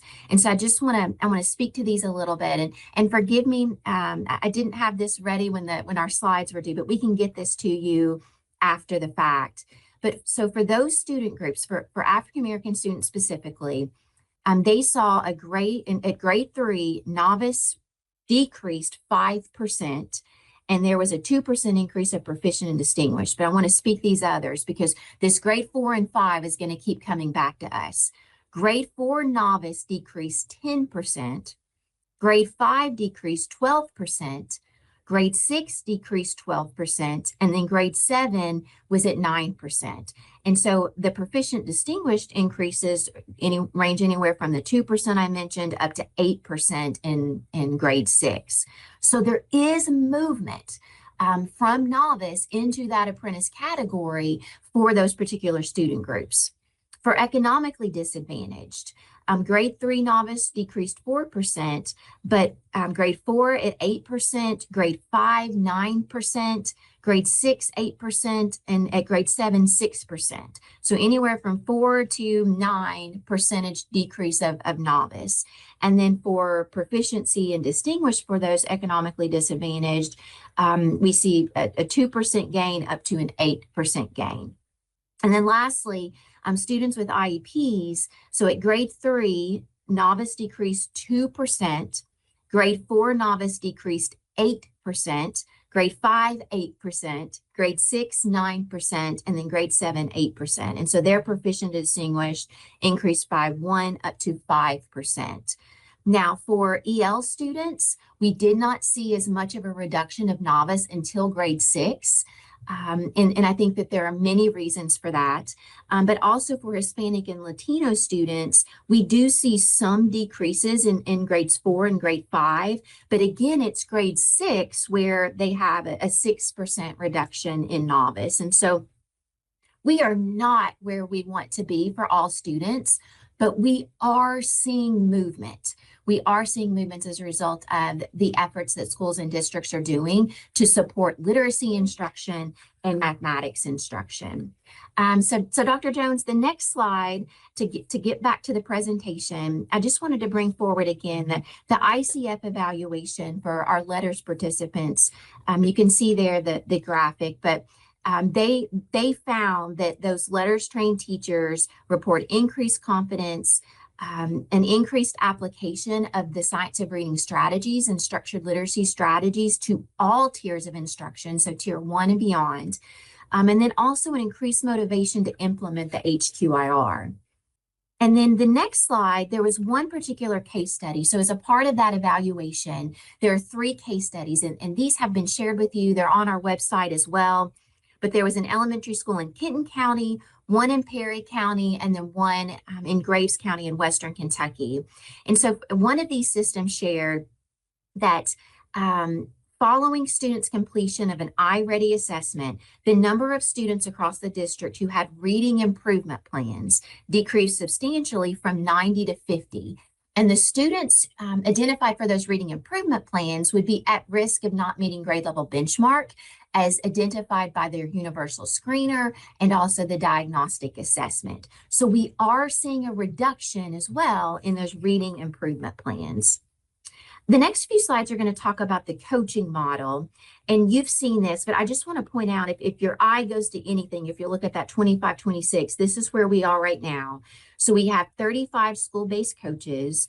Our regional directors, literacy directors, are supporting up to 75 districts, and we have our 8 regional principal support leaders who are supporting both our KYLN districts or any district involved in one of our networks, as well as our partner schools where our school-based literacy coaches are placed. But that matters because the next slide, I want you to see this quote. I think it's super powerful. So the ICF evaluation found that the integration of coaching alongside with letters was critical for ensuring effective utilization of those materials. And I want you to look at this quote. This is the quote. The administrators reported that coaches supported building-wide implementation and were especially valuable in letters in schools where there was limited letters participation. But the administrator said, my coach and I would go to classrooms and walk through together, and we'd come out and we would debrief. She would teach me. So then when I would give feedback to the teacher, I could be very specific. Without her, without that literacy coach, we would have been way off track, even with the right resource. So having the resource alone is not necessarily enough to ensure that educators are fully supported in being able to implement grade level instruction to the level that we would hope.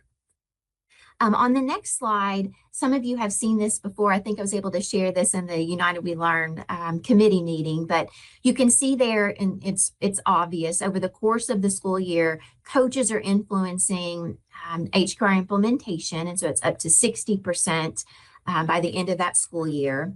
And then the next slide, I think this is the most powerful. Over 85% of observed lessons by coaches and administrators had a grade appropriate text at the center of that lesson by April 2025, which was up from 57% in September. And again, that matters because that's demonstrating the access to grade level learning for those students. And then I'll end with just one further quote. So this was from the ICF evaluation as well, but we are seeing that coaching cycles are contributing not only to the implementation of HQIR, but that there are improved student outcomes as a result. And so it says these changes in instruction corresponded with reports of notable growth. And so one of the coaches was able to share for the end of the year assessment, and she's referring to the screening assessment. My kindergarten teacher had 95% of her kindergartners on grade level. Yes, so that was super, super exciting. Now, we want that to be 100%, but I also think it's to be celebrated that we are seeing growth in that area. So board members, thank you for your patience. I will end where I began and ask for your continued support on all of the above as it relates to teaching and learning and improve student experience and outcomes. And Dr. Stafford, I think you have one final slide. I do. Thank you. Thanks to Karen and Leslie and Mickey. The next slide brings us back to our boards and possible next steps. The board has always been an advocate for all students and providing opportunities and support and letting students know that they're valued, they're seen. And so I turn it to Chair Robinson for a discussion of what are the board's priorities. You've heard several different opportunities here that for support of funding, support of policies, and highlighting the awareness. So we want to open and turn to you for your discussion at this point of your next steps. And then, of course, any questions that you may have.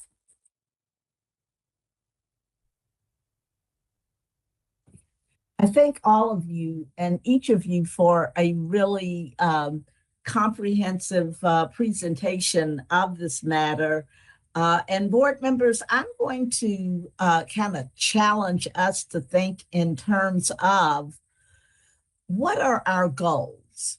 I mean, we see some glimmers of hope that should be quite inspiring, I would say emboldening, to suggest that we think in terms of committing ourselves to tying our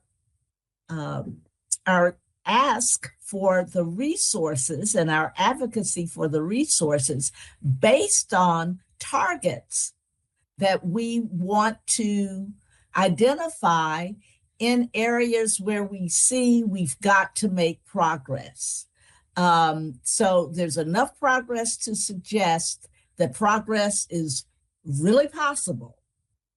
So I'm just saying let's think in terms of our own targets now. Lou. Wow, thank you so much to the whole team for today's deep dive into student achievement. You guys threaded a tough needle there in terms of achievement gaps, but really intentional focus on specific ways this board can better support student achievement as we support school districts across the Commonwealth. We are a policy-making body, so those clear indicators to guide the ongoing work of KBE are really timely and much appreciated. We have to begin with honesty. Poverty matters. It affects access to healthcare, housing stability, trauma, nutrition, technology, and time. All of those things shape the experiences that our kids have, the lived experiences of kids and their families in our schools. But by acknowledging that reality, it's not the same as lowering expectations.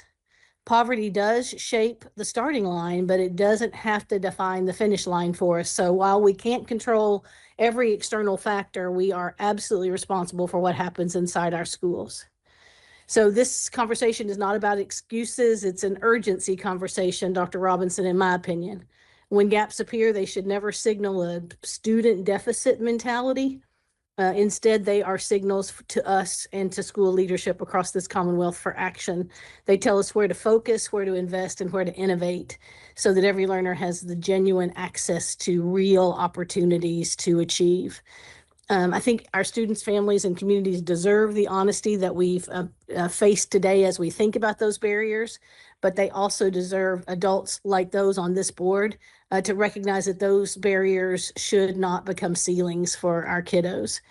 We will not deny the reality, but we will also not give up to it.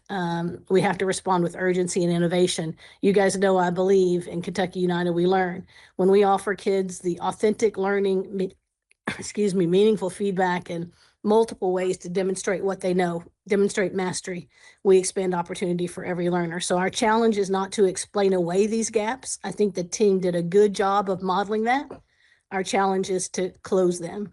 So that means ensuring students have access to effective teachers, rigorous curriculum, vibrant learning experiences, targeted intervention, letters, enrichment opportunities, and a sense of belonging. It means designing systems that provide more time, more support, and more pathways, not fewer.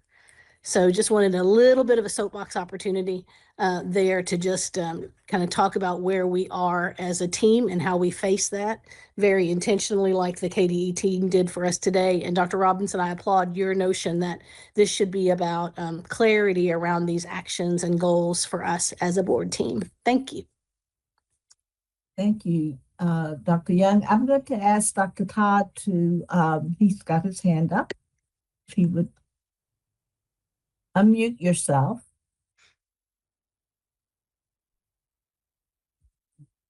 I really appreciate this presentation. I think we've talked about how we got to communicate things that work. And I do think there are examples where teachers who have had correct well, you can get the HQRs out there, but you got to give the training to the teacher how to use those and implement those. But I know I've seen results where some of these gaps are closed in classrooms where the teacher is as excitable as the one we had speak to us today, and they get across the message and get the motivation up, get absenteeism disappear because they're really offering something that's outstanding. I've been very impressed with the numeracy funding because one thing in particular, the number of administrators that have volunteered to take the training. They were going to have a couple of hundred, they've got about 225 or something now. Because if you don't get it at that level, you're not going to get it throughout the system.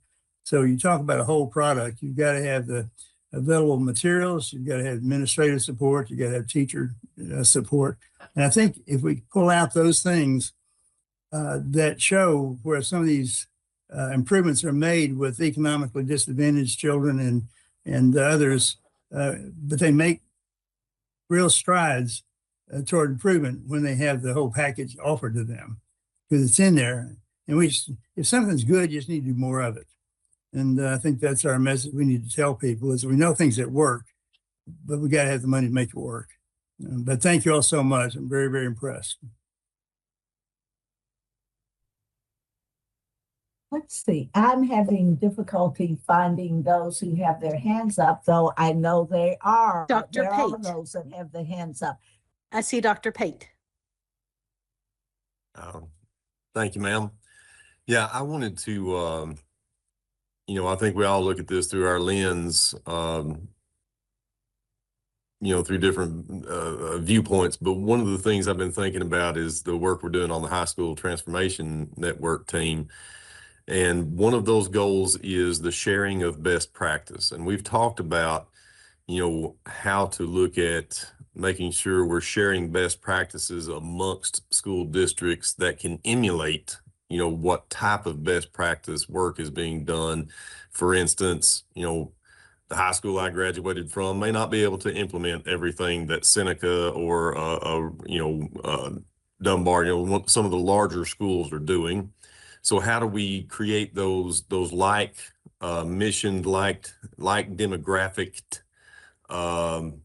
districts together?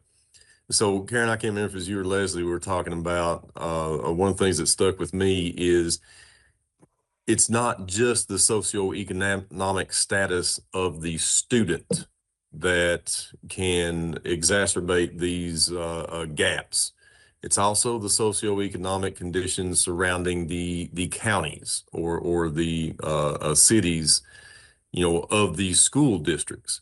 So I think, Robbie, maybe Lou Lipta saying as we're doing some of this work and gleaning some of this best practice, we can also kind of pay attention to where are those innovative practices within some of these lower socioeconomic conditioned counties and city districts that could be shared with, some of those like schools across the state. Because I hadn't thought about that, Leslie and Karen, when you were talking about that, and then specifically to have mentioned, and we're not going to close those gaps through the same traditional types of teaching methodologies that have been employed, year after year, decade after decade. So we know that we're looking at that through the innovation lens with the High School Transformation Network team. I just thought that was a really interesting caveat for us as we're going into that second team meeting to think about in the sharing of best practice, really taking a look at the socioeconomic conditions in these counties and districts as we are sharing those best practices. So thank you for that. And GA, help us, help me remember that I had a great thought at one point in my life. It'll come to you because we're used to them from you. Well, I wrote it down on my sticky note, so I think I'll keep it. I'm usually pretty good if I can get it to a sticky note. Matt, just to hear a teacher voice on this, Alfonso. Hi. First of all, thank you for putting together all these data and all this information. I'm just gonna speak for the topics that I can speak better in regard to this. it really caught my attention that when reading over all this data that was provided and matching the call for actions to advance student achievement and address gaps at the beginning and at the end. The only two references that I have found throughout this entire presentation to English learners is maybe two. I heard over the presentation how we have referred to our English learners from the perspective of poverty, which I agree with what Dr. Jan said, that poverty comes in many shapes and many different ways, right? But if we truly want, and echoing what Harper said before about if we want to include all students, right? When it comes to seeing proposals or suggestions or initiatives for this specific group of students, I cannot seem to find it. As I said before, the only mention I see is those two that I said before in the slides. But when it comes to those suggestions at the end, yes, I understand that we need to raise awareness of persistent achievement gaps, but that's it. So I cannot help but wondering what collaborations have happened, for example, within KBE, to work with our consultants that are working on English language learners. What do you mean by scaling the initiatives that KBE is putting out there regarding socioeconomic and students with disabilities and also English language learners? I would like to know more about that because I don't see it in here. As a teacher, as I said before, yes, this tells me that we are doing a lot of things, but it really issues me a lot of questions as to, okay, we are doing things, but where are we seeing those results, especially when we come to those specific groups, other than just saying, well, it's because factors that we cannot control, the socioeconomics, the poverty, legislature, yeah.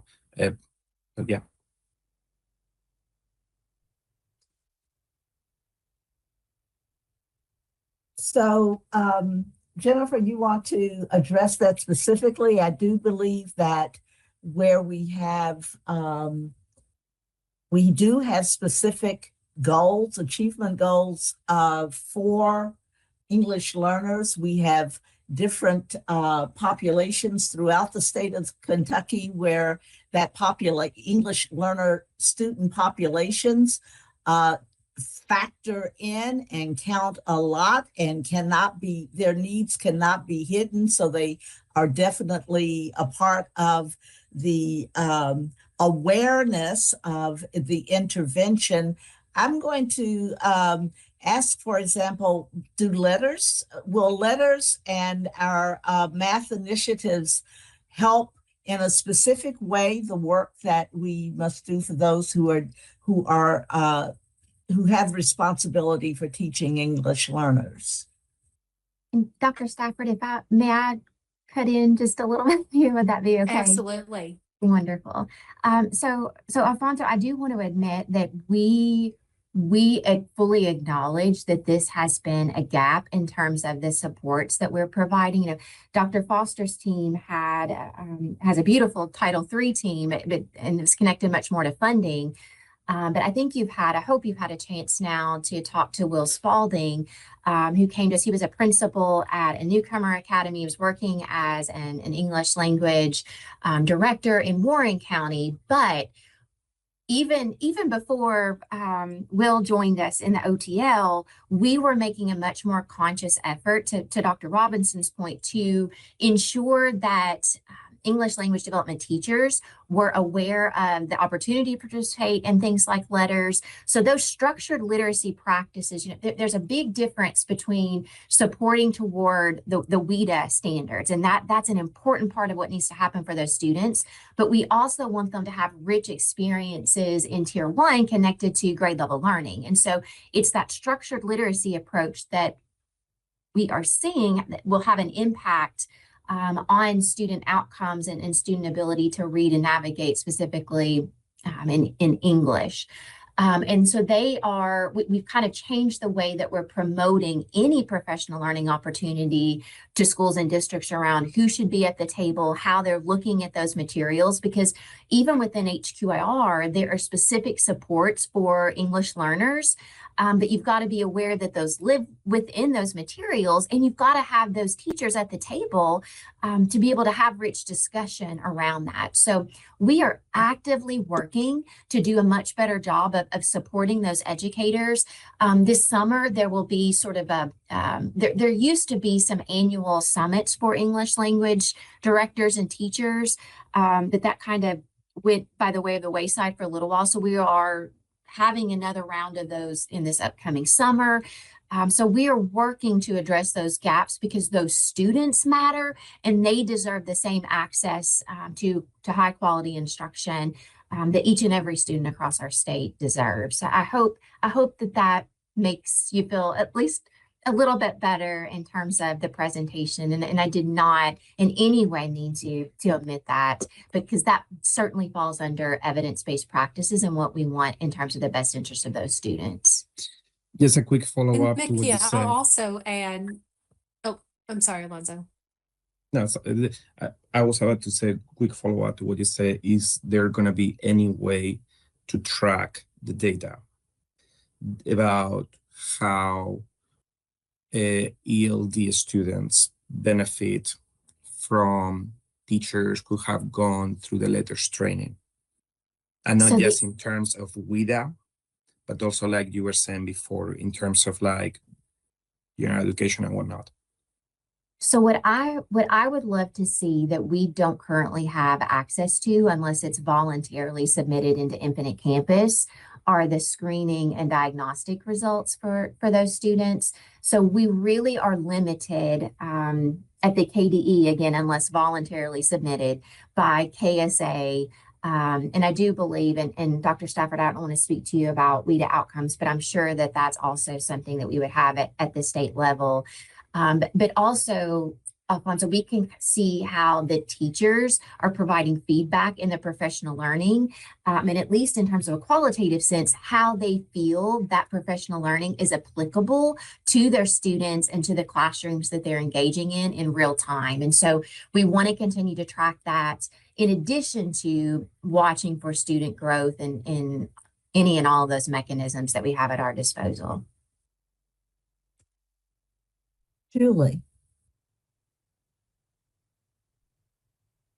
Yes, I did like the K readiness slide. I think that makes a case for the pre-K for all initiative, and agree with Dr. Pate on the sharing the best practices. But I'm going to be a little bit of a downer here because I'm looking at this data and I'm not really seeing it move. And so if I'm a legislator looking at this data and I have people, even if I was a business owner, asking to put more money into something that we're not seeing a result, like the lines are pretty well staying flat, I would really start kind of questioning things and wondering, are we doing the right things to make an impact? And is that investment worth it? Is the ROI there? So sometimes I look at things from more the critical side. We ask our kids to be critical thinkers. Part of critical thinking is asking the deep, hard questions when the data isn't really kind of correlating type thing. The other thing was, Mickey, you were talking about the move of the novice numbers. What was the time period for those numbers? It compares progress from 21-22 to 24-25. Okay. So that's just the way I'm looking at this, I think another action item that we need to have on there is that as board members, it's also our job to analyze, critically think, and ask the deep, hard questions, because sometimes when you're in it, you end up with some groupthink and you're too close to the weeds, where we as board members have completely different perspectives from different industries and things. And I think that's part of our job, is to ask some of the deep, hard questions, because that's what makes us better. So I'd like to see something like that added to the action list. Thank you, Julie. Holly? Just to follow up on Julie's question about the kindergarten readiness scores, does that score include children, like the kids that are ready for kindergarten? Does that include all the kids that did preschool and the kids that did not do preschool? And do the scores look very different comparing kids that attended preschool and did not attend preschool? So that's one question I just had as Julie was talking. But the thing that I wanted to just to mention is I've had a few teachers that are actually really great teachers that have been talking about how the high quality instructional resources make them feel less empowered as teachers. And they feel like that they're being told they can't do anything else, basically. And so they feel very like disheartened as teachers. And I think in a time when we're trying to recruit teachers and retain teachers, we want to make sure our messaging and maybe what we're telling teachers about is how those high quality instructional resources can be used to create more vibrant learning. I think they're great. I think they're important, but right now they're feeling, some of them anyway, are feeling like it's kind of scripted and it's taking all my teacher autonomy away. So I think we just maybe need to look at our messaging on that, and maybe in some of the groups that we have focused around high quality instructional resources. I know the focus has been to be very intentional with it, follow it exactly. And I think some of those, especially really creative teachers that do have really great success in the classroom, feel like that part of them is being kind of squashed. So just something to think about. Chair Robinson, may I speak to that just a little bit? Please, but and this might be a conversation that we need to continue during our work session meetings. I don't think we're going to get to where we need to be at this meeting, but please, yes, address that topic. And I saw another hand. And I'll just be very brief. So we feel as if in our conversations with district and school leaders and teachers within PLCs, if they are able to go through some of those unit and lesson internalization protocols, our language within those is very clear that they can and should be making smart adjustments for the benefit of meeting the diverse needs of learners in their classrooms, to align with local priorities. So there is nothing in our communication that requires absolute rigidity to the resources. But I do think Board Member Bloodworth, it's going to be important for us to continue to speak that, because if the materials are new and if there's not funding for professional learning, either from the publisher or kind of those enabling conditions set up within the district, then they can feel as if they must stick exactly to the script without having any ability to lean into the artistry of instruction, when supplementation is appropriate and what that can look like. And so we've got some work to do on that. And I agree with you. We want to support teachers, not hinder their creativity. Board members, in the interest of time, and we do have a guest online, I'm going to remind us that we will be continuing this conversation about student achievement and subgroup issues at our next meeting, when we talk about other interventions that come into play. And I'm going to try and articulate a sense that I have. We're looking for leverage points and points of strategic advocacy and policy on our part to speed things up. Dr. Poe, you're going to have the last word on this. Yeah, thank you. And I'll keep it where it's not a question coming back, but a statement to add to our next section. I want to agree with Dr. Pate, who said the things, and every speaker here, because I went through the 300 some or 200 some pages slides. So we do need more conversation on this. But what I do want to bring up that I did not see, and that was my request, and I had talked to the commissioner on this directly, is I want to see direct correlation to the activities that we're talking about. We talked about a 95%, but those things on these high correlation and quality of qualitative analysis, I really don't need more of those. I need quantitative analysis. Where's the direct correlation to the improvements? We asked about CSI schools and TSI schools.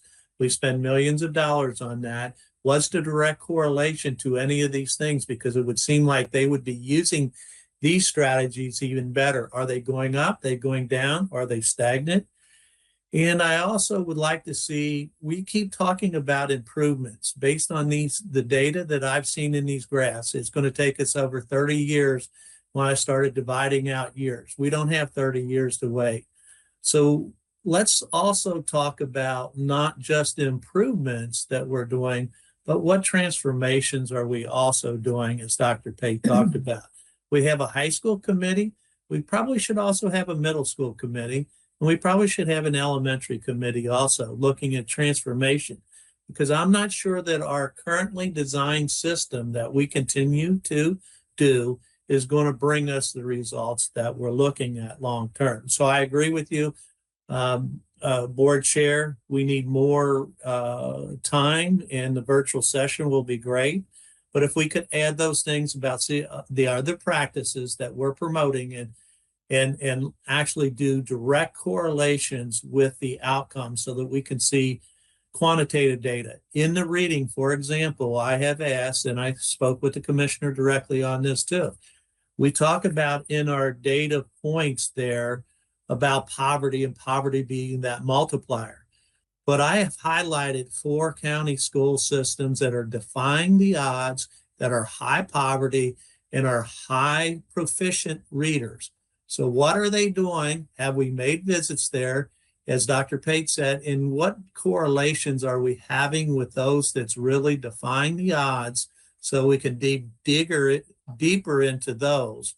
Because I'm not sure that we have any data on those that I've kind of identified, and I would like to see in our discussion. So no response. I know everybody's working hard, so this is not a criticism there. It's what I would like to see so we can further that conversation, because we keep being asked about driving policy, which we should be doing. But we got to feel comfortable with the policies that we're driving also, and not just policies that are presented to us. Thank you for my little soapbox speech there. Thank you. I think this has been enlightening and sobering, but I think the passion for continued search for leverage in order to truly benefit and support change is very clearly in evidence on this board. Commissioner, I want to thank you and all the staff who worked on helping us get to some points where we could face the hard questions, face our reality, and also nurture our determination to create a future for all of Kentucky students. Thank you so much.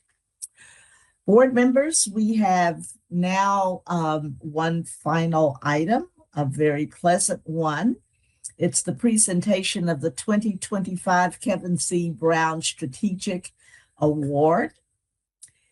The board voted at its December regular meeting to present this award to a district that has made notable efforts in supporting the development and successful implementation of localized accountability systems.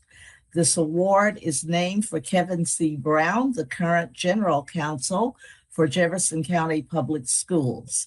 Mr. Brown previously held several prominent roles at the Kentucky Department of Education, including serving as Interim Commissioner for Education from December 2019 to September 2020. Brown's time at the department throughout 2020 was marked with significant challenges that called for strategic educational leadership and clear ongoing communication that was forward-thinking, action-oriented, and aimed at advancing efforts to educate, feed, and support Kentucky's 650,000 students during a global pandemic. The priority area for this award changes from year to year based on the desire of the board, and now invite Commissioner Fletcher to recognize the 2025 Kevin C. Brown Strategic Award recipient.